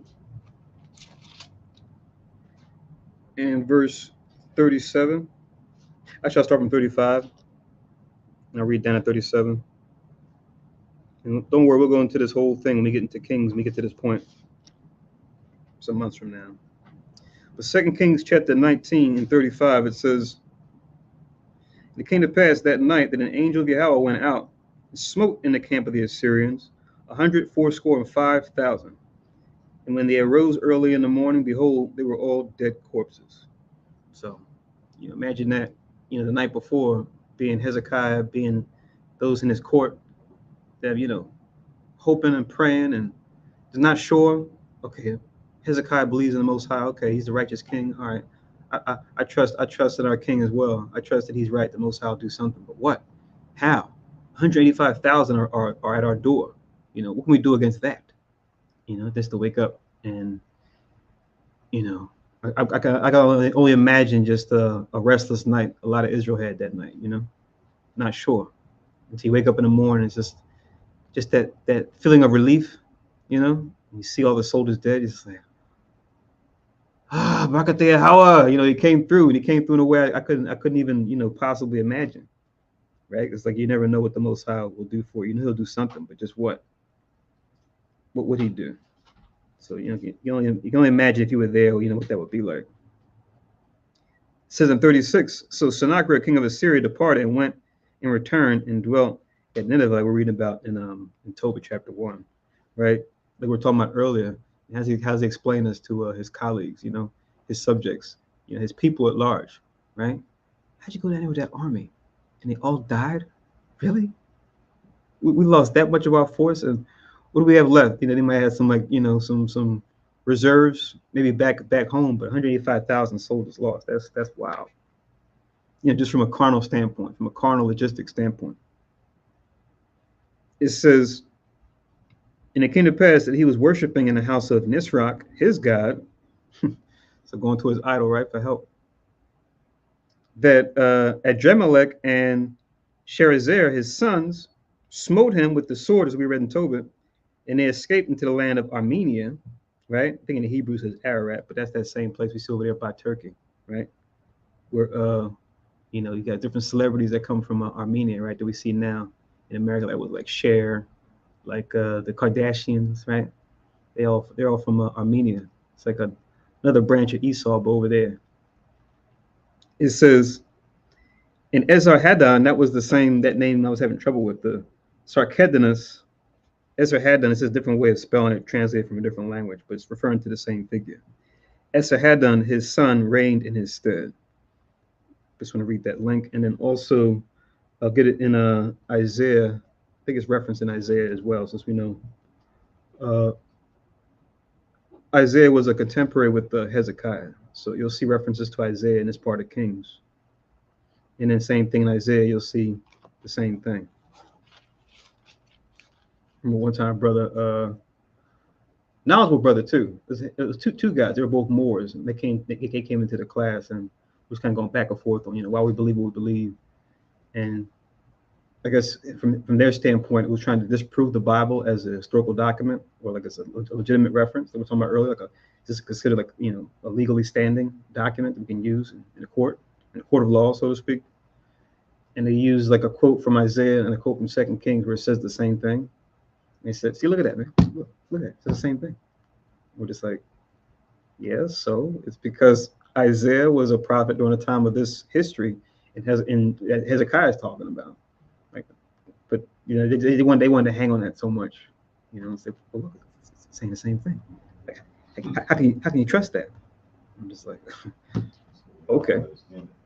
Yeah, I just Googled real quick. They have Assyrian tablets in a British museum giving the account of Esarhaddon and them when he was around there when Sennacherib got killed by his son. So in another history from the Assyrians, they recorded the same event. So again, it's good when you see something like that. Not to say that we need that, but for those who are gainsayers or who need that validation that says, well, I don't know if this is like this could be made up, right? But now you have different aspects and viewpoints from different nations from periods long ago, written in different language on their own tablets and their own archaeology, right? That now they have that same account. You're like, okay, now what? Right. They're telling the story that we're telling from our vantage point. They're telling it from their vantage point. Right. It's the same event. They were there, we were there. Right. I'm thinking about Brother Jason, of course. We would show him that, and he would say, "Oh well, what about this?" And once he changed the subject, it's like, got it. He couldn't say, but he had to switch the subject. Go and learn what that means, right? Like Christ says. It's funny you mentioned that because I got some of those things bookmarked in here. I'll show you guys. This is on page 341. It says the prism of Esarhaddon, king of Assyria, which contains historical records, including the mention of Manasseh's captivity and tribute. So prayer of Manasseh isn't just a prayer, just to read, it's just something to hope on. It is that too. It's actually a historical legal document. But here's the picture of it. It's kind of hard to see the writing that's on there, but let me see if I get it in focus. You can see right there it says, sure you guys can get it in focus. The other one was in focus before. Let me see. Yeah, see where it says the prism of Esarhaddon, king of Assyria. So yeah. So you want to believe the Bible, you want to say the Bible is, spurious, you want to say it's, it's untrustworthy. All right, so let's go into the archaeology. Let's go into the records of other people, right? Everyone keeps records, right? If we can't trust records, then what can we do at this point? Even when you look at stories like Gilgamesh, right? Exactly. I was There's thinking no that. account of the flood that happened, but they tell it in their way. But when you see it, you see that it is exactly what happened in the scriptures. Exactly. Yes, sir. So this is Isaiah 37, verse 37 and 38. It's funny. I was thinking that in my head. I wasn't going to bring it up, but I'm glad you said something.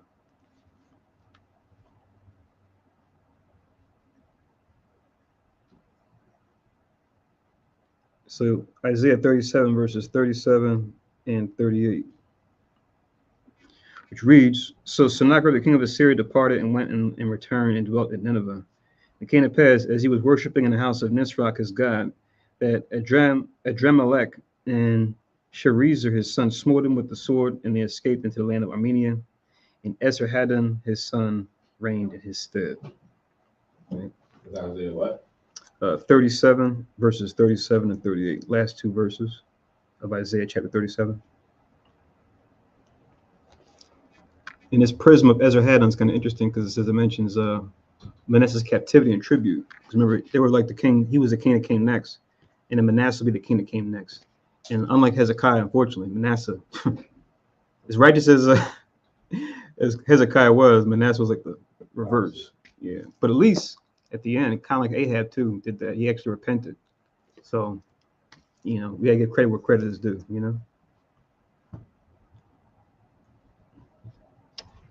And it shows even the Most High's mercy. He's still gonna punish you what you do, but he'll let up if you actually come to grips and come clean and say, you know what, Most High, I messed up.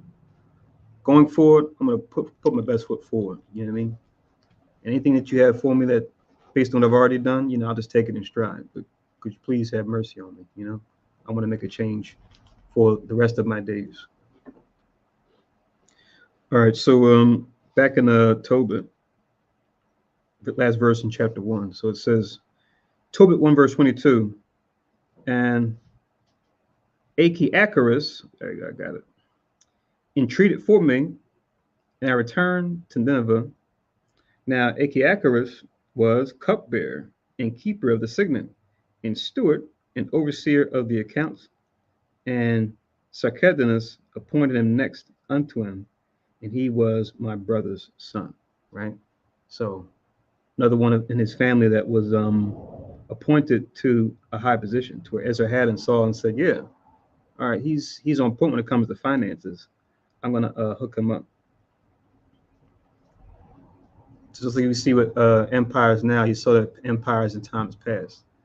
I'm guessing he was Southern Kingdom, but there was a brother, now it escapes me, but I wasn't even thinking about it when I read it before, but it was when Augustus Caesar. He had a brother, there was like a record keeper too, that was part of his cabinet. He wasn't in the truth, but he was an Israelite, but he was a part of Augustus Caesar's government as well. But he was like over like the records, the finances and stuff. It's kind of makes you think of that too. I'll see if I can find his name. I hadn't read that in so long. I was doing some Roman history, like looking at doing some Roman government history. It was some time ago, but it just clicked.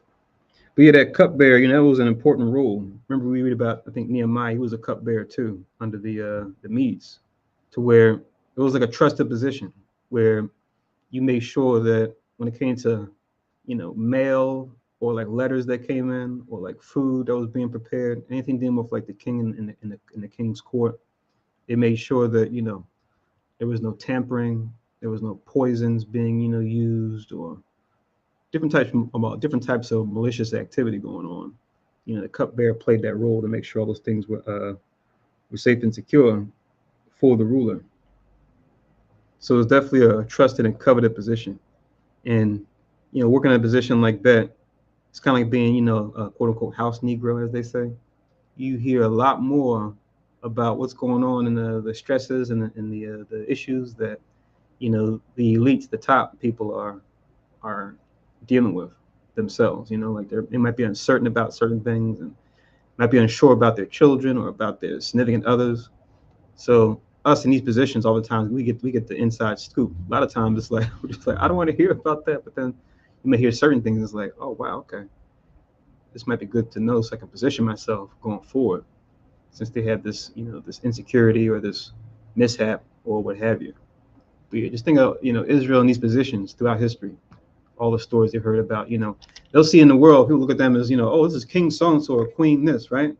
And they're big and bad, but then when they go home, they get to hear, like we'll be the ones they confess to, in those private moments, about their insecurities, their stresses, their dilemmas, etc.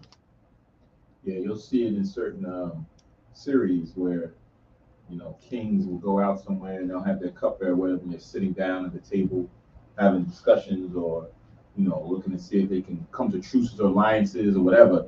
And they start pouring wine or pouring certain things and they hand it to the cupbearer first. And the cupbearer drinks it, right? And then they stand there and watch and see if anything happens to the cupbearer. And it's like, oh, okay, nothing happened to him. Okay, cool, now we can drink it. So just thinking if that was your position, you don't know. It could be life or death every time you take a sip. But and then you proceed on, and then everything was cool. But yeah, it was and you had to, not only when you go out, but you had to attend to all of the food and meat that was for the king before he even ate it. The cupbearer had to preside over that, make sure everything was kosher. Because even trusted official, you should say that.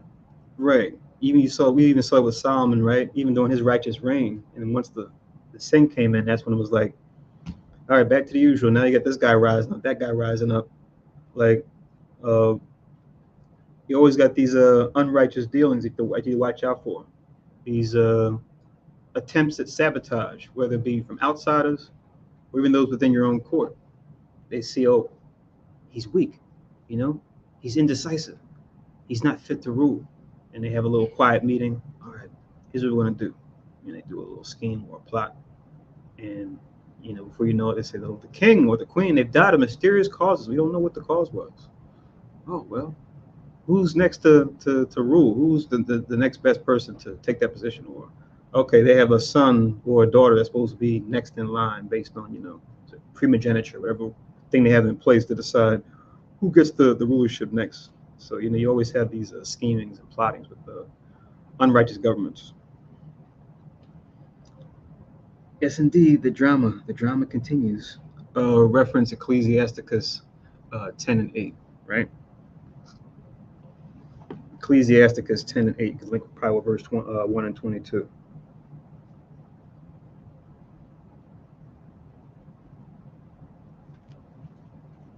Ecclesiasticus chapter 10 and verse 8, which reads, because of unrighteous dealings, injuries, and riches gotten by deceit, the kingdom is translated from one people to another.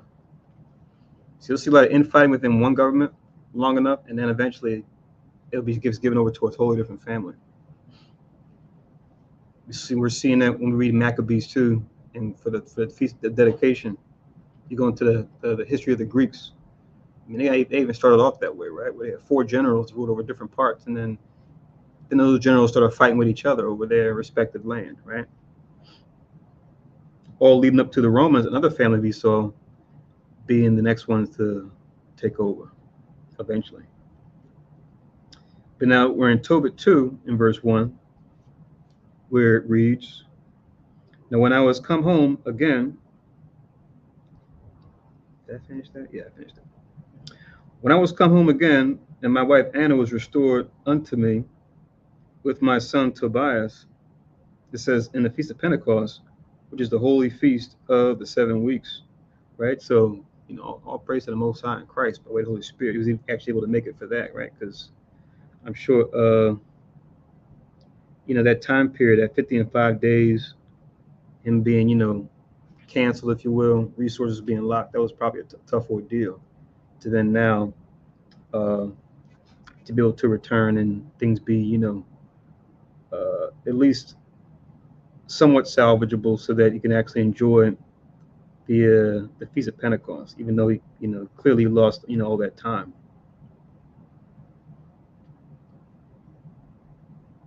It says, which is the holy feast of the 7 weeks. There was a good dinner prepared for me, in the which I sat down to eat. I like to use this verse too for anyone out there that may say, well, we can't keep the holy days unless we're in Jerusalem, right? You hear that doctrine come out sometimes. They say, well, we had to be in the land in order to keep the holy days. So, how do you explain this, right? Because, yeah, they were captive in Nineveh, but they were still keeping it, right? And trying to doing it to the best of their ability. So, no matter how far away we may be from the land, right? We take ourselves with us. We take God with us anywhere we go, right? Even if we're in the land of our captivity, far, far away. And we see even Solomon talk about that in 1 Kings 8, when he first dedicated the temple, right? He makes mention of that in his wisdom, knowing, okay, if Israel commits sin or transgresses, that those curses will be put into effect that are in Deuteronomy 28, that are in Leviticus 26, and will be sent far from our border. But no matter where we're sent to, due to our wickedness, due to Most High's punishment, we can turn our hearts and minds back to the Lord and serve Him. The Most High will maintain our cause and help us out. So reading on in verse 2, Tobit chapter 2, verse 2, when I saw abundance of meat, I said to my son, go and bring what poor man soever thou shalt find out of our brethren, who is mindful of the Lord, and lo, I tarry for thee, right? So once again, like we're reading about Naphtali, this righteous man of Naphtali, him upholding his tribal blessing as far as being full of favor, satisfied with favor, and full of the satisfied. God, I think I'm wording it wrong. Satisfied with, what was it again? 32 and 23.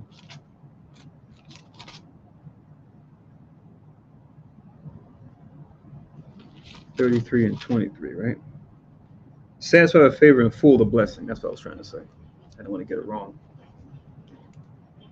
He's now just not taking hold of that blessing for himself. He's saying, go out there and see who else may not be as blessed as us, and make sure that they have what they need, especially during this time, during the feast, right? Make sure that they're okay. And now he's teaching his son too, right? Because he does it himself, and his son sees his father doing that. So it's like, now Tobias is going to know, okay, this is what we do as men of Israel. This is what we do as men of Naphtali in particular. Verse 3, but he came again and said, Father, one of our nation is strangled and is cast out in the marketplace. So, yeah, it's just like the Wild West out here, right? So you got Sennacherib, who clearly government was falling apart. You got Ezra had done it, probably to clean up the mess, but even what Ezra had done, he probably has to, everything it doesn't just change like that overnight. He's got to make sure things are being enforced, throughout different provinces. And clearly, like you see with, with the municipal government, state government, right? You'll see how certain injustices may be carried out. And depending on how that government's being run, or how mindful it may be, or how particular it may be as far as stickler for the rules, you'll see, okay, a law might be in place with the new person that's in charge, but then if it's not getting enforced, then, the people become cynical, where it's just like, oh, he's not enforcing his rule. He's supposed to be the new king. He's talking about he's going to do things differently, but things are still happening, against us, and that's where cynicism, increases. And it's like, he's just another Sennacherib, right?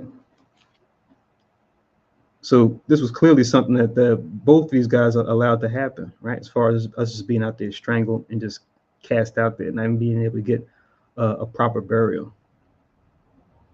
So Tobiah is bringing that news back to his father, Tobit. It says in verse 4, then before I had tasted of any meat, I started up and took him up into a room until the going down of the sun, right? It says, then I returned and washed myself and ate my meat in heaviness, right? So, he took it upon himself, even for the sake of enjoying the feast, to do his brother right that had been wrong this way, right? And then respecting his family according to the law, not wanting to make them unclean for this holy gathering.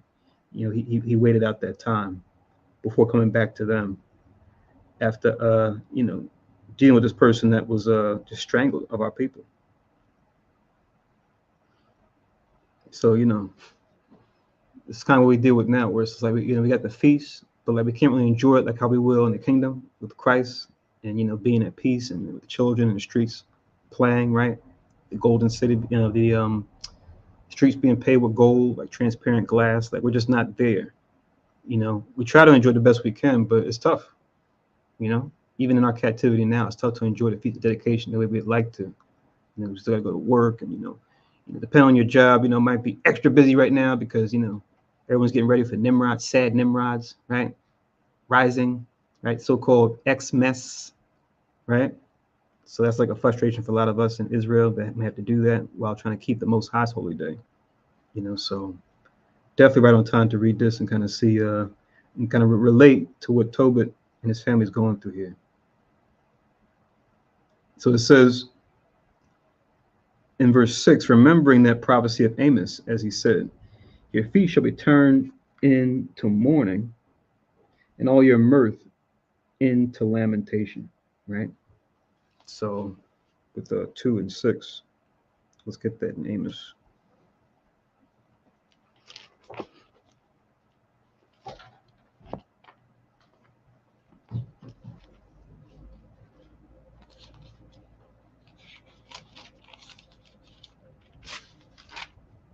So it goes Hosea, it goes Joel, and then it goes Amos. And you go to what they call the minor prophets. It's Amos chapter 8 and in verse 10. So Amos chapter 8 and verse 10, it reads, and I will turn your feasts into mourning and all your songs into lamentation. And I will bring up sackcloth upon all loins and baldness upon every head. And I'll make it as the mourning of an only son, and the end thereof as a bitter day. So there it is. Let God be true, every man a liar, for better or for worse.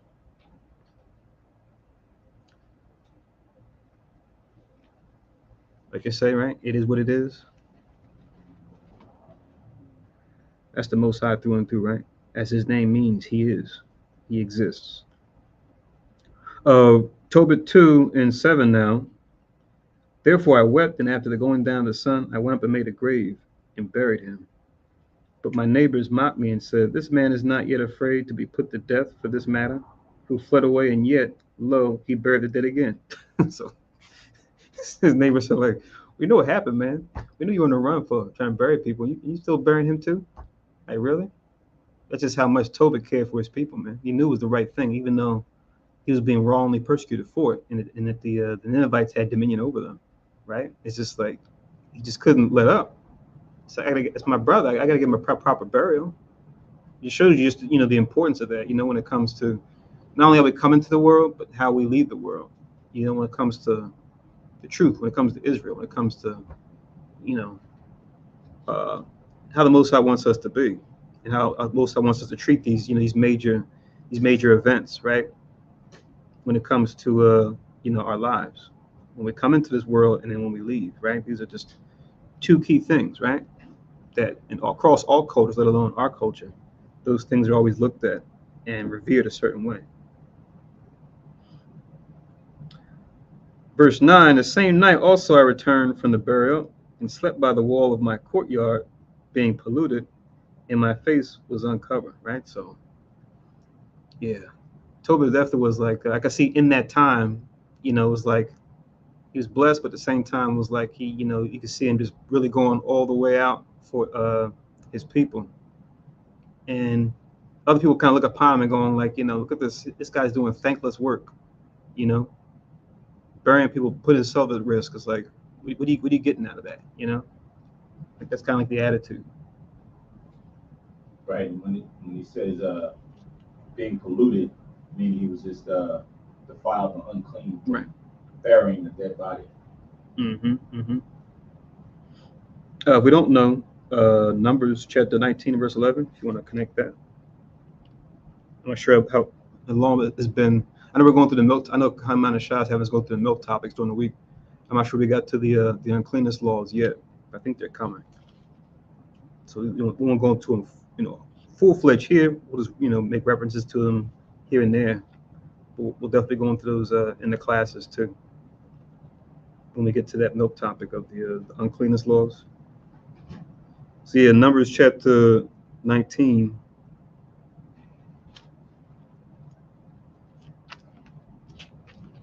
And in verse 11.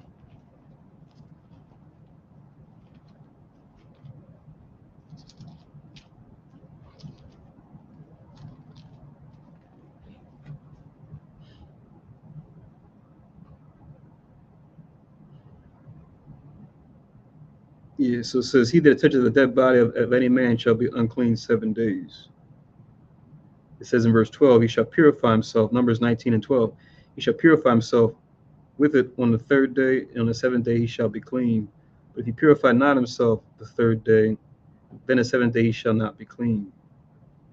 Whosoever touches the dead body of any man that is dead, and purified not himself, defile the tabernacle of Yahweh, and that soul shall be cut off from Israel, because the water of separation was not sprinkled upon him.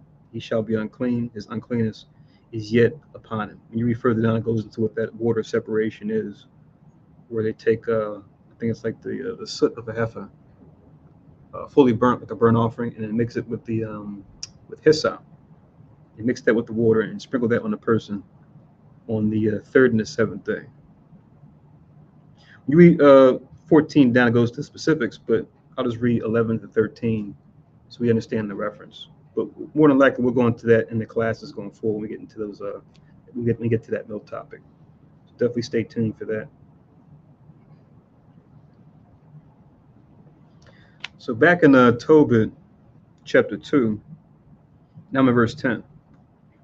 It says, and I knew not that there were sparrows in the walls. Remember, it says he fell asleep doing, what might appear to be thankless work, but still the Most High is watching him, right? The angels are considering Tobit and all the good that he's done.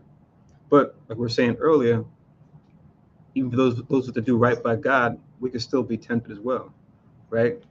Through doctrines being presented us, through afflictions being put upon us, through lust of the flesh being presented us, right? We can still be tempted as well to prove our righteousness, right? And that it's up to us, knowing the truth, to recognize the temptation and use the righteous tools that we have in the scriptures to put those in place to overcome that temptation, which sometimes is easier said than done. So it says, in the same night also I returned from the burial. Oh, I read that already, sorry. Verse 10, and I knew not that there were sparrows in the wall, and mine eyes being open. So I'm not sure if you guys may be culprits yourself. You may have family or friends that when they fall asleep, they sleep, but then their eyes are kind of like partly open.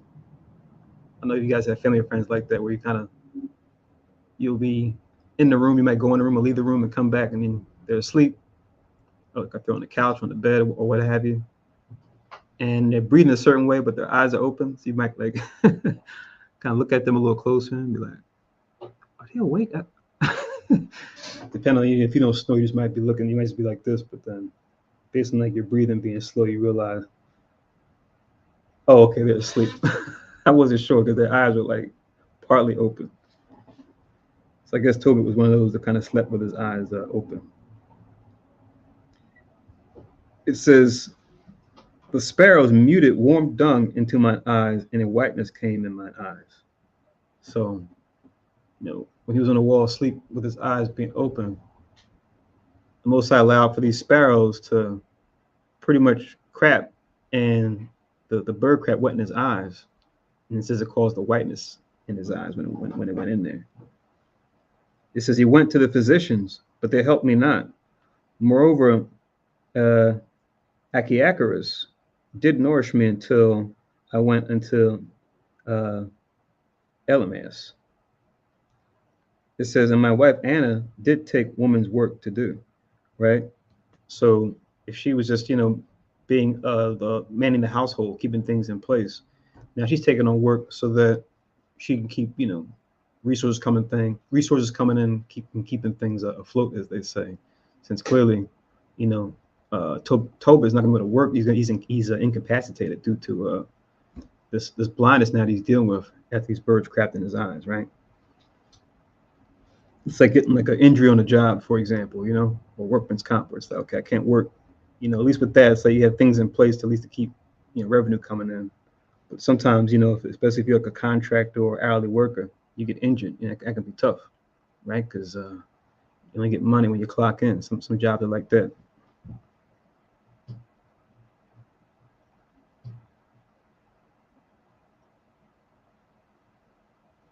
Oh, sorry about that. Just looked at the chat.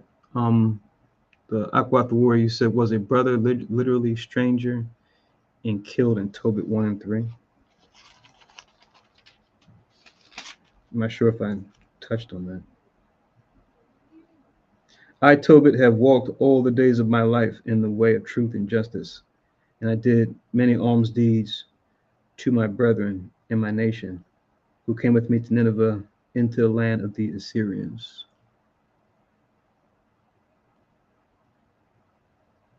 Okay, I think you said I see. So I guess the IC means whatever came out earlier, it addressed it. But I guess just let us know in the chat if there still was a question about, I think Tobit 1 and 3, or may have been another verse. She did 2 or 3, but I think she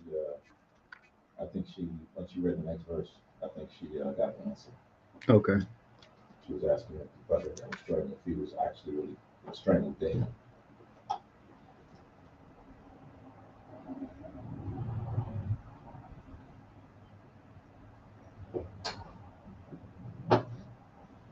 In this case, it doesn't look like it, because he took him up into a room instead of going down to the sun. So I'm guessing in the next scenario, since it's only like a 1-day thing, it might have been something like when you read the uncleanness laws. It says if a man like bleedeth, not just like for a small cut, but like bleedeth profusely, right? You come across that, you'll be like unclean until you have to wash some water, and you'll be unclean until the evening. Whereas this scenario looks like the person clearly was a corpse, right? That's why he didn't go back inside. He's outside, against the wall, because he's going to be unclean now. So the question is, the same person in 3 and 7?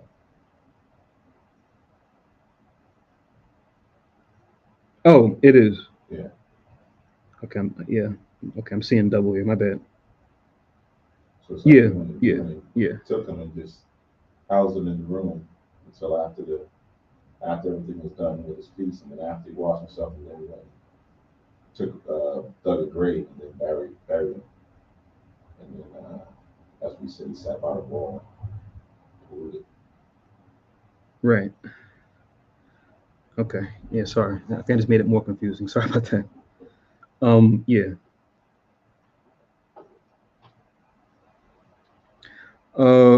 Verse 8, verse 9. Right. Now I'm in verse 12. Okay, here we go.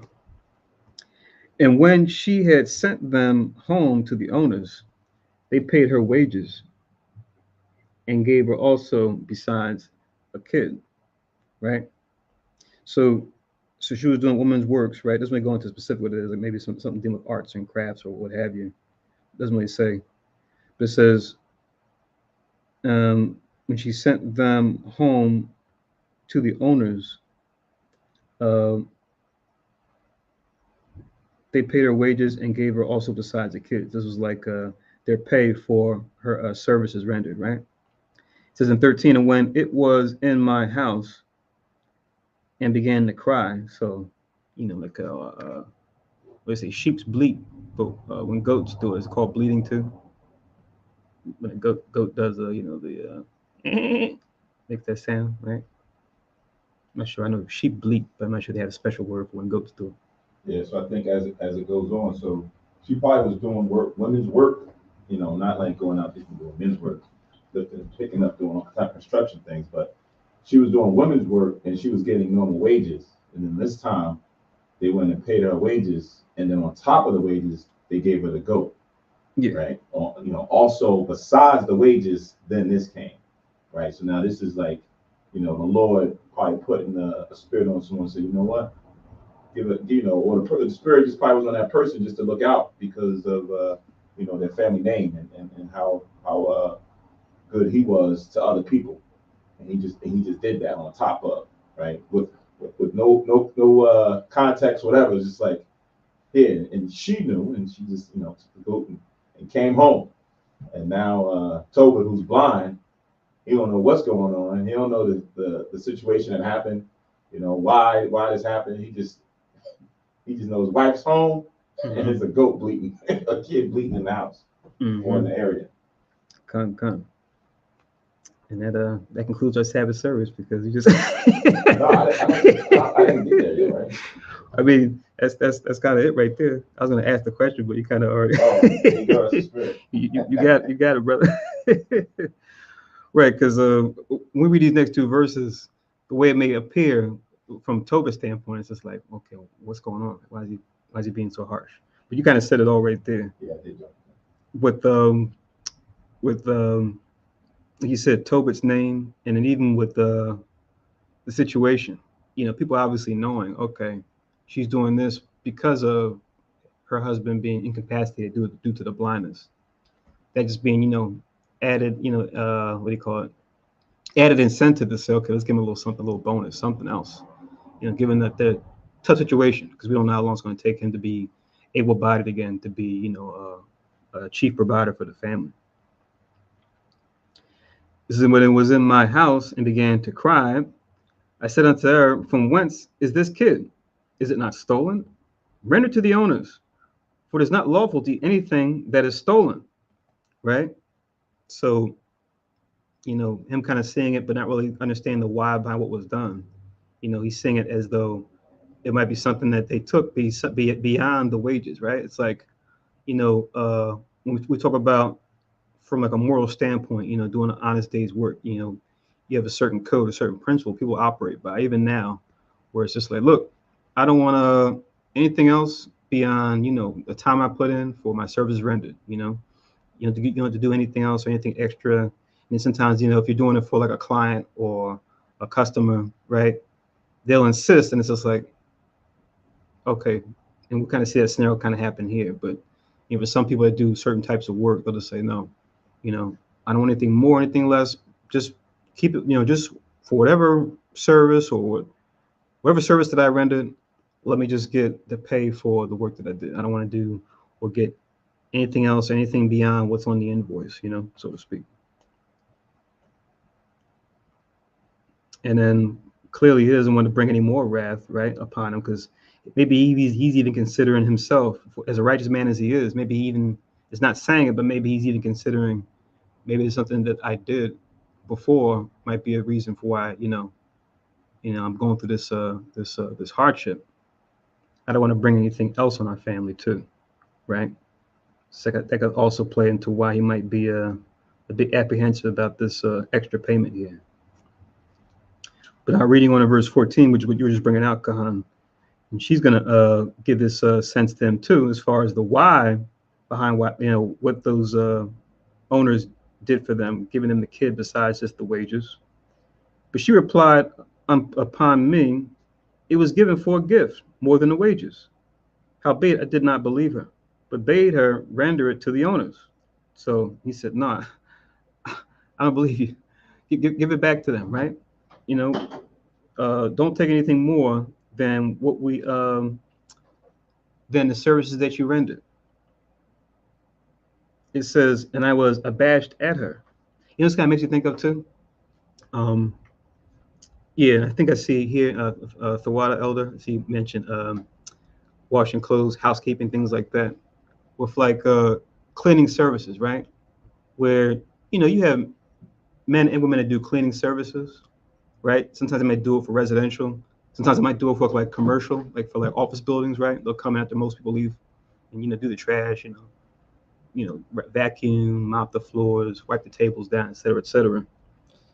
And that's like one of those jobs too, where it's like the key is because it's really a volume type thing where it's not like, okay, I got a few clients that I work for per se. I want to make sure I can secure as many clients as possible, especially when it comes to residential. More so in commercial, it might be one or two clients that might have a big office. Then that could be like the work that you and your team do. But it's something obviously they're going to emphasize in work like that, where it's like, anything that's like out in the open. If there's like jewelry or something, valuable or what have you, you know, we don't want to hear anything about anybody taking something that didn't belong, right, to them. Especially if we got, high-end clients might have a nice, bigger house or an office building has like a lot of different things there. Like it'll be bad for business to where if we just get one person, right, that says, yeah, I had this cleaning service come in from my building or from my house, and certain things went missing, and that gets put online, and on Glassdoor or Angie's List or whatever these different sites here that pretty much uh, track like a user, what do you call it? Not user. They track customer satisfaction ratings and things like that. That could be devastating to a business, just one. So it's like a thing that they always hone in on. I'm sure, as far as the people that are part of that housekeeping, whether it be residential or commercial, don't take anything. If there's things that are in the way, just clean up around them and make sure you put everything back. That's the trust we want to develop with our customers going forward. So it kind of makes you think of that kind of mode that you'll have with like housekeeping as a business, because like I said, let one situation happen where something goes missing, and it's your word against the customer. Customer will leave that report online, and now you're stuck because people see that and they go, oh, I don't want to go to them because their people got sticky fingers. They clean up and they clean up. They clean up and they clean me out. So I don't want to hire them. So perhaps that's the thought process that Tobit maybe was thinking of or thinking about. But from his wife Edna's standpoint, she's trying to bring, oh, Anna, I'm sorry. Anna's trying to bring to him is like, no, that's not why we have it. It was something they did out of the kindness of their heart. I'm trying to tell you. And then she has to tell him what you just said earlier, Kansama, which is, look at all the work that you do. You're known for being a charitable man, right? For giving alms, right? Don't be spiritually blind. I know you're physically blind. Don't be spiritually blind to the give back, because, and this is good for us to all of us here that are listening and watching and reading to consider, because even in our own lives, sometimes we might be, on a bumpy road. You have like those periods where you might be going through hitting a certain rough patch. You're in the truth, but it's just kind of tough. You get one affliction thrown at you after another, and it can be rough. And then when the Most High gives you, a sunny day after rainy days, it's almost like you're kind of like suspicious. Like, no, this can't be. Something's not right. This it can't be this easy. Now it's got to be a catch. And it's just like, hold on, maybe the Most High just threw you a bone. He sees that you've been pressing along. He knows he's been rolling out that affliction. He sees you've been steady. Maybe he's giving you a break. It's okay. Take the break. But sometimes, you're in that mode of just, what's next? What's next? It's easy to kind of miss that. The Most High is saying, look, I'm seeing you, I'm watching you, and I'm with you. Don't forget me. Like, don't forget that I'm with you all this time. Don't just hanker down, in defense mode, all the time, to where you can actually miss it when the Most High does, give you that reward at the end, after that long, arduous journey to get to a certain point. But, you can see how the book of Tobit align with the book of Hebrew, right?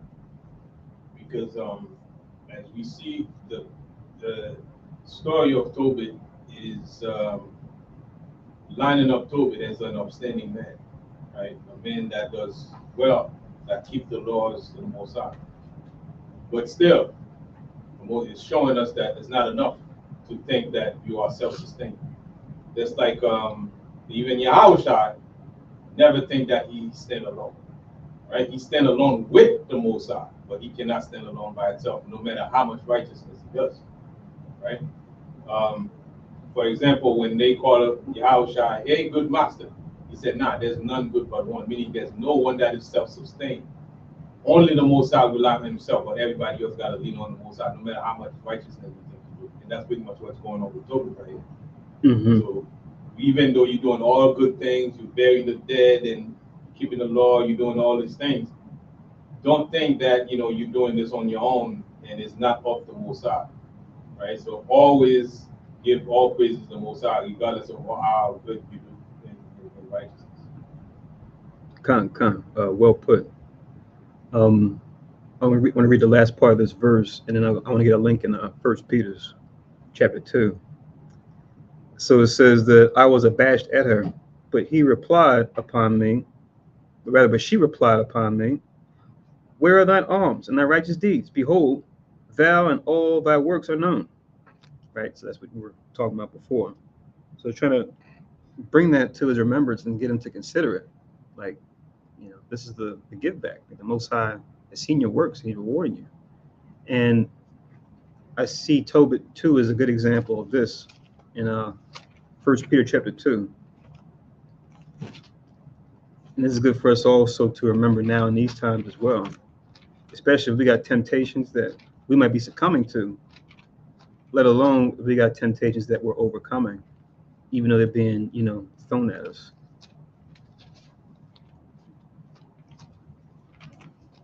So this is 1 Peter chapter 2. Going the wrong way.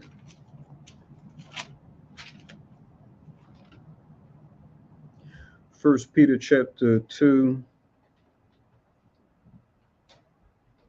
and verse 20.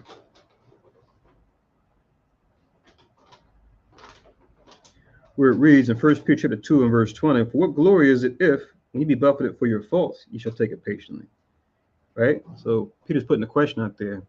What glory is it if you be buffeted for your faults? Shall you not take it patiently? Because if anything, Most High could have made it a lot worse. If you got things you're saying or doing that aren't right, you're succumbing to that temptation, not doing the right thing when it's placed in front of you, and you get buffeted. Most High, prick you, take something from you, or have a relationship breakup, or have a contact fizzle, or whatever it might be, that gives your heart away going forward as a means to punish, right? It's saying, yeah, of course you should take it patient, because it could be a lot worse for what you're doing. Let me just finish this. I see your hand. But if when you do well and suffer for it, so now you're doing the right thing when it comes to words and deeds, but you still deal with different afflictions, right? Different chastisements. That's the way I like to frame it, to kind of create the difference. The first part, I like to call that punishment, whereas the second part of this verse referred to it as chastisement, where it's like, think of punishment as things the Most High have you go through for wrong that you've done, whereas chastisement is the things Most High might have you go through for the right that you've done, to bring you on another level, to make you more well-rounded, right? So Peter's kind of separating here between those two, right? The punishment for wrongdoing, which obviously should come, versus the chastisement for doing the right thing, to make you more responsible, to make you more well-rounded, right? To make you more dependent on God. Like you said, to not forget that it's not just you out here doing this good stuff. The Most High gave you the power to do the good that you're doing. You take it patiently. It says this is acceptable with God, right? So clearly, the first precept in verse 20, yeah, you want to take it patiently, right? Because you're doing wrong. But now, if you're doing right and still going through hardship, and you still take it patiently, it says this is acceptable. And then it goes into Christ being, our example to look to for this too. Him being the ultimate example of this, doing the right thing in all ways, and yet still suffering for it, and then taking it patiently. And I was looking also at Hebrews 12:11. It says, no chastening for the present seemeth to be joyous, but grievous. Nevertheless, afterward, he yieldeth the peaceable fruit of righteousness unto them which are exercised thereby. Right? And it's not every affliction that people go through is not because they doing bad or they sinning. Right. People going through affliction or they go to tests because they doing good. Right. Because what good is it that you can pass a test easily with flying colors to give you that same test again? Because at that point you already graduate from that, from that test. You gotta go higher. And sometimes the attitude, like what you just mentioned, the attitude is gonna determine whether you accept what you are going through, or if you murmur, or if you get upset, and even though it's tough. That's why it says you got to take it cheerfully if you understand that you, at least to the best of your ability, you're doing the right thing. So if you're doing the right thing, then something before you like, man, okay, all right, no problem. All right, it's tough. That's a tough one there, but I'm gonna write it out instead of saying, man, what the hell with this one? I'm doing all this thing. Right. Coming to the Sabbath day and trying to honor my neighbor, man, the hell with this shit. I can understand this. If the attitude is that, the Most High says, see, you made it to this far, but you're gonna step right here until you get your attitude right, and then you pass that, and then I can give you another one. So once you pass that, I was already, all right, now I had this one hard. You know what? Now I'm gonna adjust myself. Now I know it's coming, but it's gonna make you to the top. Keep pushing you forward, become better and better. Because you can never go far enough. Right. As far as Ecclesiastes, right? 43. Yeah. Come. Look at Tobit, right? To your example, he could have did that. Tobit could have been like, "What the hell? I'm burying people against the rules of this tyrannical government, right? I'm persona non grata, right? I'm on damn FBI's most wanted, just burying my brothers. I'm trying to do a good thing, and then the Mossad, you just had me be afflicted now with this blindness where I can't even work anymore to feed my family. Like, what's this? Like we were talking about earlier, thankless work. Like, why even do this? Why even serve the Most High anymore? A man of lesser character could have easily made that choice, at that moment, but he didn't. Makes us think of Job too, where it's like, a man of lesser character would have just threw his hands up, right? Like his wife, after saying that, how do you maintain your integrity? Curse God and die. Yeah, you know what, honey? Yeah, you're right. Right? Other men would have probably agree with her. Yeah. Yeah. What good is my righteousness even worth? Time to hang it up. Right. This is a good segue. I'm gonna read verse 14 again to kind of highlight the humanity with Tobit and Anna. Right. As I look at this verse, it's kind of interesting. It says, "But she replied, upon me it was given for a gift more than the wages. Howbeit I did not believe her, but bade her render it to the owners, and I was abashed at her." When you read in Ecclesiasticus, just to get the context of the verse and the word, in Ecclesiasticus chapter 4, verse 25, in the Apocrypha, page 73, Red Apocrypha, it says, "In no wise speak against the truth, but be abashed of the error of thine ignorance." So it uses the same word, abashed, of the error of thine ignorance, meaning being ashamed, or you look down upon, like that. I can't believe that happened, right? So this is how he felt towards Anna. So imagine that conversation in the household that goes on where he's feeling this way about her. Listen, get that thing out of here. You better send that back to the owners. What are you talking about? Now they in the house going back and forth. He don't believe what she's saying, right? He telling her to get the thing out and get it back to the owner. Ain't no owners to get it back to. It was given as a gift. So they're going back and forth. So with the righteousness that we see that's in Tobit, we see that there's still certain things that, those we as individuals we go through. Right? As you're reading this, you're like, damn, he ain't believe her. How the heck he ain't believe his wife? Right? She going out there now trying to hold down the fort. Right. She going, we day in and day out doing Will's work, bringing money in and paying for it. And then this happened, and you don't believe her? Tobit. Right? And he's abashed at her. But then on her side, you're like, yo, man, that's a strong sister. She still, held it down, and she's going back trying to prove, gave her husband words of wisdom, because that's what she did at the end of the verse, to say, yo, listen, you did good works out there. What do you think? The people see it. This was given as a gift for what you've done. Now you got to look on Tobit's side, because like you said, Kahan, he's blind. So a lot of times when you're going through something and you start going through trials and tribulations, first thing is to think of, damn, I must have done something wrong. I must have did something wrong. I don't want no error, no sin to come around me right now. I'm trying to get out of that. So all of a sudden, here comes this kid you're hearing, what the heck is that? Right? It's like you compounded it now. Yeah. So you like trying to rid all type of evil and sin out, because I don't want none of that to happen in my household. Listen, get that out of here. Right? In his mind, even if it's good, get it out of here. I don't want that. I'm trying to get over this blindness. Listen, I got all kinds of things going on right now. We down out there in these streets. We don't need no more appearance of sin. Yeah. Like it tells you in Thessalonians, right? Right. Y'all don't want the appearance of sin. So that's what he's going through. And as you look at it and you read the verse, you're like, dang, I'm looking out on the outside, looking in, shaking my head like, look at this. Right? I could be in the same situation, thinking to myself, what the heck did my wife done there? Yo, get that out of here. Samad, what are you talking about? Man, I'm going through all of them.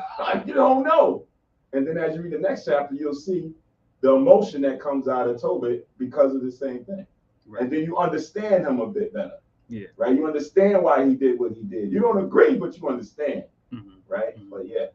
Like you mentioned the humanity of Tobit and the work that he did, right? It's like your eye is pretty much like a camera that's responsible for how your brain processes. You take a picture and your brain processes. Now here you don't have that. So now you relies on what is mind. And the scripture says the heart is deceitful, right? And desperately wicked. Who can know it? But he was doing good things. But he processing things in his mind, how he see things. She's wrong, for what she did.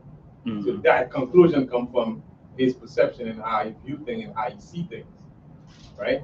So he trusted in his mind based on him knowing himself and things that he would do that's righteous. And he pretty much prejudged her based on what she did.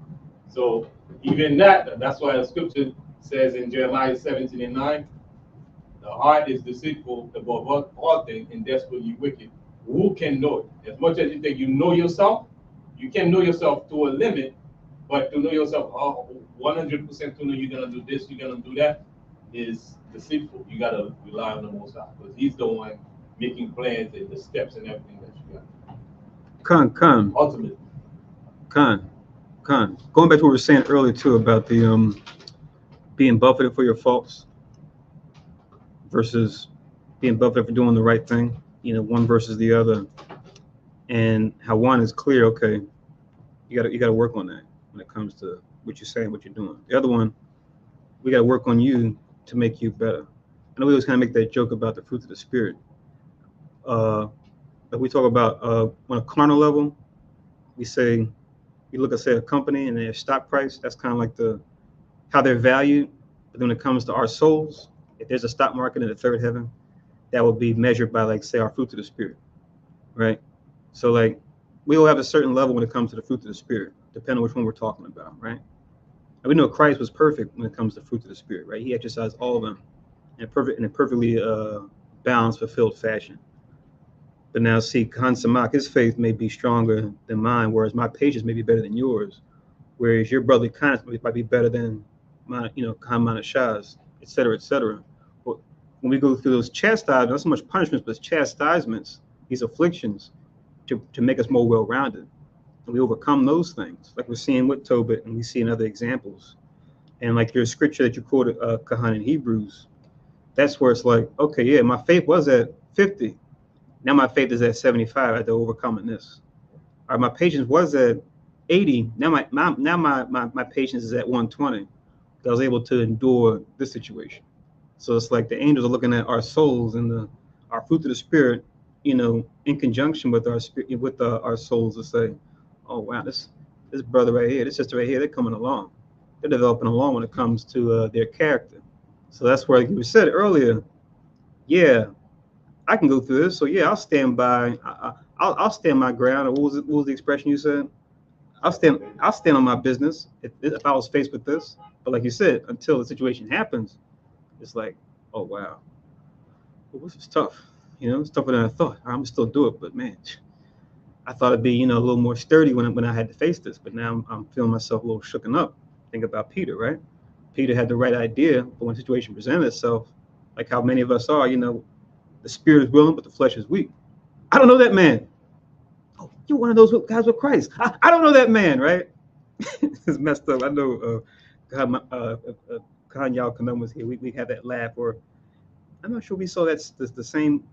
I think it was. I'm not sure. It wasn't in the Passion. It was one of those Caesar Borgia movies, but like they have the scene where Peter denies him, and then they have like Christ wherever he's at. It's like a group of people, but then they always show have after he denies him the third time, and the cock crows. They see Christ do this thing where he goes like this.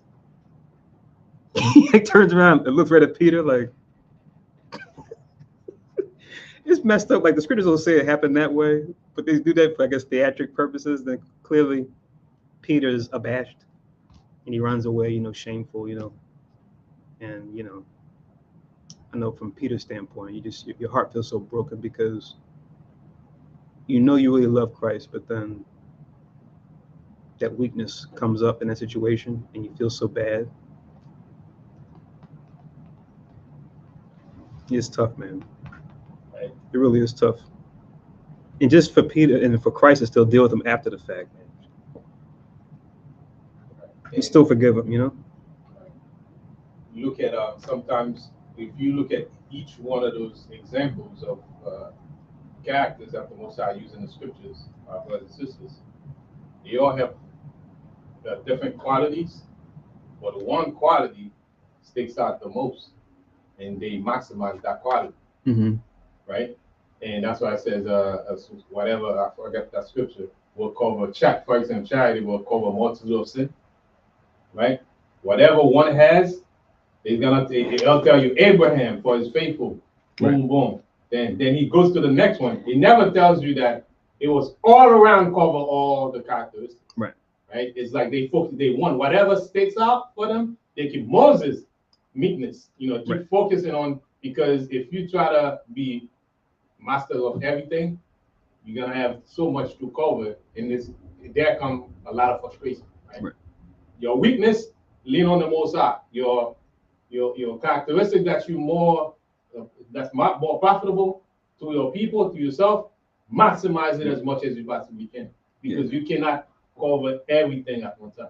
Yes, you're trying to be balanced. But whatever sticks out the most, you gotta focus on it and push it to the best, and it's gonna cover for your weaknesses, and that's what happened to most of the characters that's in the scriptures. Only Yahushua is able to cover every aspect, right? But with each and every one of us, we have one. That's why it's like a body, right? Yeah, that's perfect. That's perfect because, like you said, naturally those other fruits of the spirit will lead to the others. They work together in concert anyway. So if you got order and peace on point, but your diligence is weak, as long as you work on your order and peace, like you said, your strong suit, your diligence will come along, will be brought along for the ride eventually anyway. Right. Well, you might be strong when it comes to diligence, but then when it comes to your joy or contentment, you might be lacking. So your diligence, you stay with that long enough, and you mix patience with diligence, you do that long enough, then your joy and contentment will come over time, and vice versa. Right. So they're like puzzle pieces that are put together to form a more perfect picture of who we are trying to be, which is obviously Christ is the perfect picture we're all trying to be ourselves. And the pressure comes when we try to look on the outside to people to view us as being perfect all the way. Yeah. So now we try to, cover all angles so that we can, to the point now we're not doing it for the Most High. We're doing it just so that the outside people can perceive that this guy, he's on point. Man, you do everything correctly, Mhm. right? And that kind of like keep us frustrating on trying to cover all angles instead of saying, you know what? I know I'm good at that. I know I have a problem with that. I'm working on it, but I'm not gonna let this deter me. But that what I'm good at, I'm gonna make sure I hone in on it. There you go. That's key. That's best. That is best. Make the most of what you got.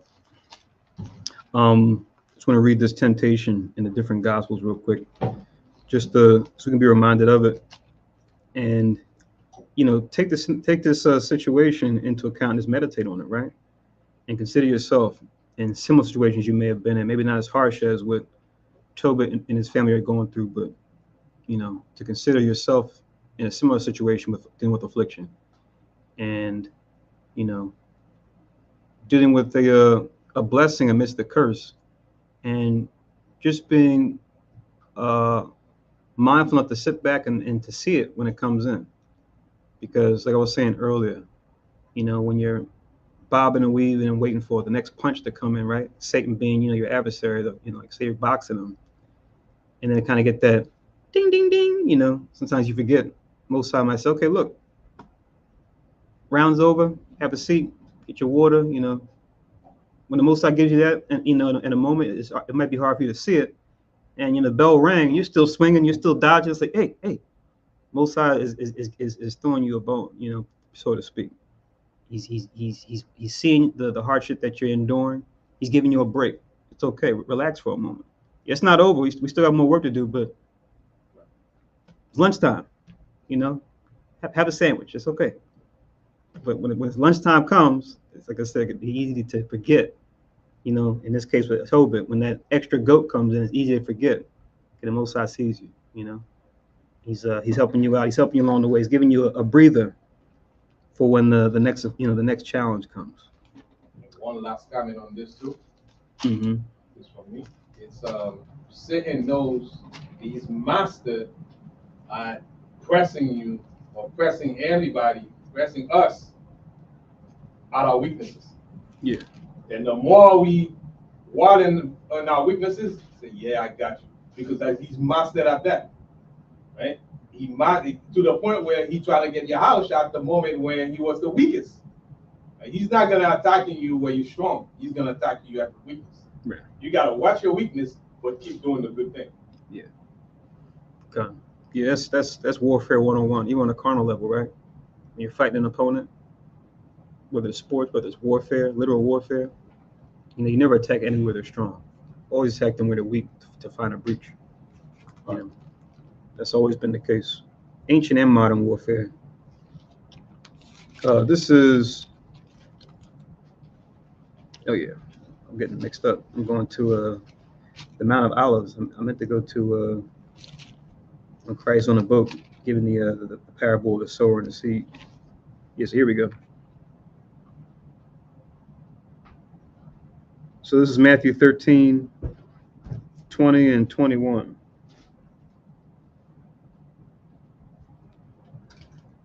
So Matthew chapter 13 and verse 20, which reads, "But he that receiveth the seed in the stony places, the same as he that heareth the word, and anon with joy receiveth it." Verse 21, yet hath he not root in himself, but endureth for a while. For when tribulation or persecution ariseth because of the word, by and by he is offended. Right? So this is 1 Peter 2 and 20, where it says, if you do right and you be buffeted for your faults and you take it patiently, this is acceptable with God. That's how you overcome this temptation. Otherwise, you're like the firstborn.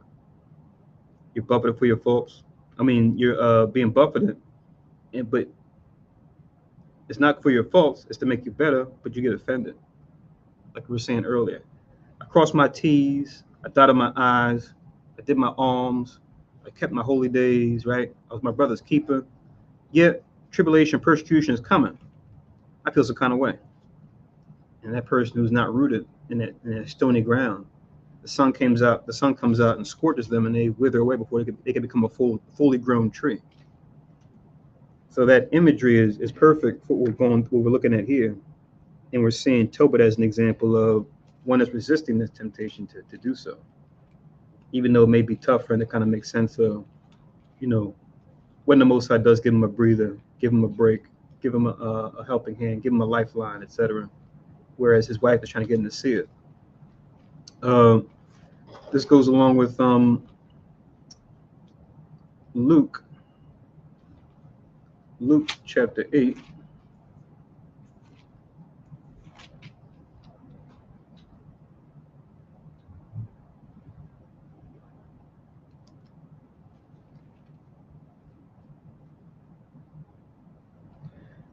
Luke chapter 8, and verse 13. Luke chapter 8, verse 13. They on the rock are they which, when they hear, receive the word with joy, and these have no root, which for a while believe, and in time of temptation fall away. So different gospel, but the same thing, right? Same idea. And let me get the other one in Mark, and then we'll wrap up. So now this is Mark chapter 4.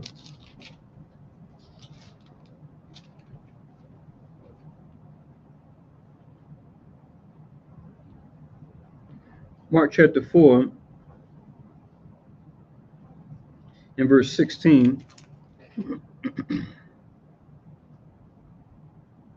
Mark 4 and 16 reads, and these are they likewise which are sown on stony ground, who when they have heard the word, immediately receive with gladness, verse 17, and have no root in themselves, and so endure but for a time. Afterward, when affliction or persecution ariseth for the word's sake, immediately they are offended. So we don't want to be those folks. Let's look to Tobit. Let's look to Anna, his wife. Let's look to Job. Let's look to any and everybody that we read about in the scriptures, as you mentioned, characters. Christ. Let's look to Christ ultimately, right? For that motivation to know how to deal when these types of temptations do come. And as you read on, as you brothers already touched on, we're going to see, where Tobit goes through, and even his son Tobias, where he's tested as well. And the Most High is pretty much working with them this whole time to bring them through this trial, to where they'll get to that better place on the other side of the trial, of the affliction. But anyone else have anything else they want to bring up before we close out? All right, so happy third day of the Feast of Dedication once again. Remember, this Tuesday coming up, it's going to be the new moon, right? The 10th new moon. We know that the new moon always comes in during the week of the Feast of Dedication. So next Tuesday even will be the new moon, and of course, next Wednesday, sundown will be the closing of the Feast of Dedication. So continue to enjoy it. Continue to overcome evil with good, as people bring their happy Xmas to you and their happy Kwanzaa to you. You can say, oh, well, happy Hanukkah to you too. Yeah, happy Hanukkah. What? Yeah, our Lord and Savior kept Hanukkah. Take a look. John chapter 10. So you use this holy day to combat the wicked celebrations of the world around the same time. It's a beautiful thing too about our trial that we go through here, our trials that we go through here, where the Most High always gives us something we can do for Him that's a counter to something we may have loved to do in the world that we found fun. The Most High has options for us to say, oh, if you enjoyed this in the world, I got a holy day for you to do this. Same thing. If you're into gift giving, or if you're into celebration, if you're into this, into that, and now you feel, your parade has been rained on because you learned about the truth and how these things are lies, I got holy days that let you do all this and more, right? If you really love me, if you're really willing to serve me, or you still want to just hold on to those foolish ways. Because you know how people do that all the time, right? Especially when they first hear the truth, and they're first starting to learn about the truth. Oh man, I can't do this. I can't say that. But look at all the things that you can do. Look at all the things you can say in righteousness. Look at the water in the glass. Why you focused on the water that's not in the glass. So, all praise to the Most High in Christ and the Holy Spirit for the feast dedication we can enjoy in these wicked times, right? That we see in the world, America especially. You know, they're hell bent on doing wickedness, and it's tough because it's all around you, right? You look on your phone, turn on the radio, turn on the TV, look at the billboard as you drive. You know, all you see is this, fat Saint Nick, sad Nimrod, right, being pushed all in your face. You know, you got to catch yourself because sometimes you might hear that tune, you start humming along. Because you grew up singing those little goofy songs, you know. And you got Israel that has the Xmas songs, right, that sound especially good, bring back those good memories, right, where you were doing a good thing with family and friends, but for the wrong reason, you know. So yeah, watch out for these things. The verse I'm referring to, if you don't know, is Romans 12 and 21. That's what I just was talking about. Romans 12 and 21, it says, "Be not overcome with evil, overcome evil with good."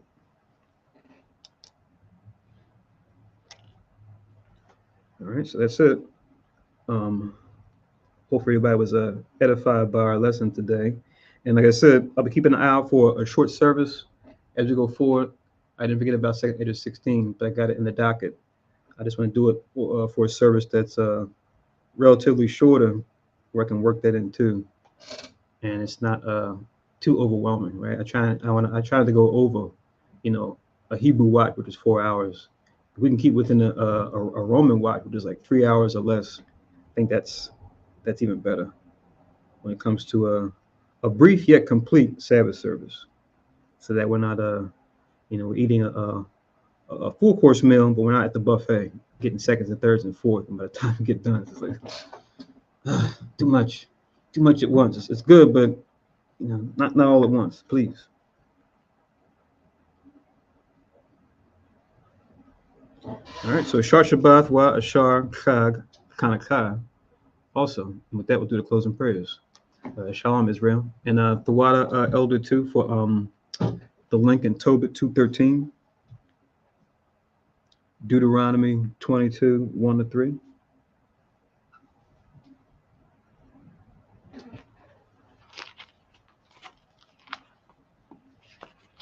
Which reads,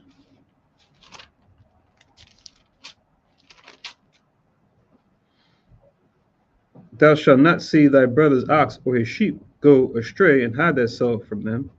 Thou shalt anywise bring them again unto thy brother, and if thy brother be not nigh or close unto thee, or if thou know him not, then thou shalt bring it unto thine own house. It shall be with thee until thy brother seek after it, and thou shalt restore it unto him again. In like manner shalt thou do with his ass, and so shalt thou do with his raiment, and with all lost things of thy brothers, which ye have lost, and thou hast found. Shalt thou do likewise, thou mayest not hide thyself." So, laws of restitution repeated here in Deuteronomy 22. And those are in Exodus as well. You have a couple of them there too. But I'm not sure those are part of the milk topics per se, but I know we're probably overdue for going over the restitution laws as well. Because sometimes those can get overlooked. But it's good to read this and throw out for that scripture once again, and just to get some context behind, you know, the framing that was in Tobit's mind behind why, you know, the situation as far as why his wife had the kid along with the wages. He didn't want to be in violation of this. But once again, she tried to implored with him, "No, I know why they gave us this. It wasn't stolen. They wanted to give it to us, and here's why. So it's like anything else, right? Is what people say and do, and is why they say and do it. Unless you can really determine both, right, through witnesses, through evidence, you really can't determine a situation and why it came to be. If you don't have both of those at play, you're just guessing. But when you have both what is said and done and why it was said and done, now you know.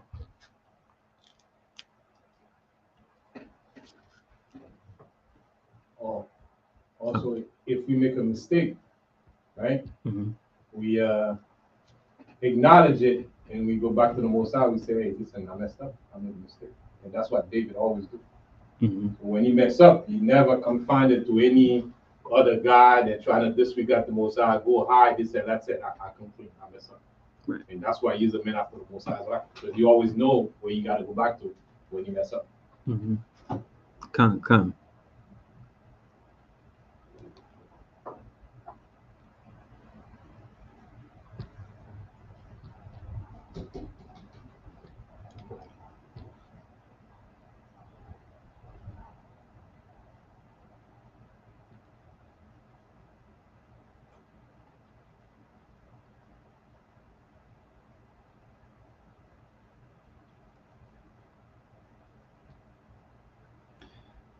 Me again. Almost forgot the housekeeping, as they say. So we're talking about women's works, right? Other things, right? The housekeeping is an example. So join us on our teleconference every Tuesday and Friday from 7 to 10 p.m. at 667-770-1085 with the conference code 521455. Also, at those same times, you can go to his website, profitabletalks.com. That's the Zoom web link, and watch us too. If you're not able to listen on the phone, you can watch us as well. Do you have that option? Sometimes you may only be able to do one, but we have both those options. And then if you want to make donations to the school for your tithes or holy days or what have you, or free will offerings, our address is 3826B Germantown Avenue, Philadelphia, Pennsylvania, 19140. And if you want to make donations online, you can make them here at paypal.me/HYK12 on PayPal, as well as Hakanas on Cash App. Okay. And as always, like and share the video, right? To help edify the brothers and sisters that are part of the nation of Israel. The hope being that we tap into the 1/3 of our people. Even we may have to do it the 2/3 as well, but we want to make sure we put the warning out to everybody so that everyone at least has this warning, so that those that are meant to receive it and to make use of it do so. With that, we'll do the closing prayers now. All right, Shalom Yasharallah once again. Enjoy the Sabbath and the feast. Remember, it's a feast, so we can cook on this Sabbath too, if you didn't know already, because it's during a feast week. The next Sabbath, it'll be back to normal. No buying or selling.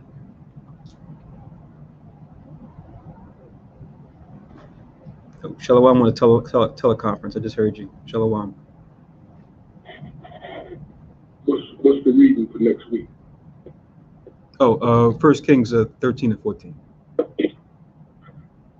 One. Yandabar.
Barakateh Hawa ba Shimi Hawashai, Asharanat and Anawa Parya, Gapin Thwadaman, Lai Hawa ba Shimi Hawashai, Ath Yasharel.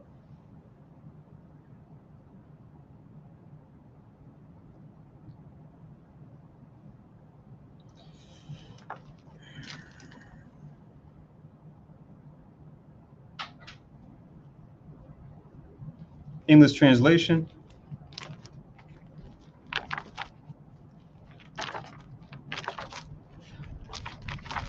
Blessed are you, Yahweh, in the name of Yahweh Shai, that gives to us the fruit of the vine. Thank you, so be it. To Yahweh, in the name of Yahweh Shai, with Israel.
All this time? Sorry about that.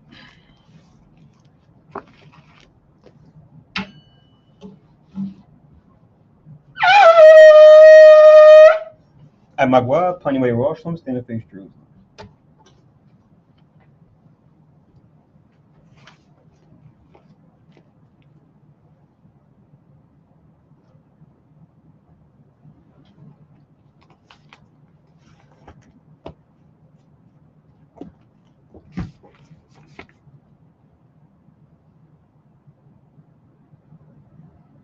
Yahweh Bashem Yahushai Babakushai Shemai Lanawe Aitad Yam Yan Aitad Shalak Mike Ale Wala Alahayim Tazwadakim La Shemar Ayu Barak Rep Magan Lakaziyak Banye Yash Ale Washalak Lanawa Rabiim Kakamed Rabiim Da'ai Rabiim Bayanid Rabiim Sabalanwat Rabiim Amawan Rabiim Akwa Rabiim Mahabiim Rabiim Haganad Rakanaya Wasalak Ko Katsayamnawa La Akim Wa Akiwa Wayash Ale Tamyed Waiwalam Basham Yahweh the water man. English translation. Yahweh, in the name of Yahweh Shai, please listen to us now. Right now, send Mike on the righteous powers to watch over, bless, heal, protect, and make strong the children of Israel. And send to us much wisdom, much knowledge, much understanding, much patience, much faith, much brotherhood, much love, much spiritual protection, and forgive all our sins. For the brothers, sisters in Israel, always and forever, in the name of Yahweh Shai, thank you, so be it.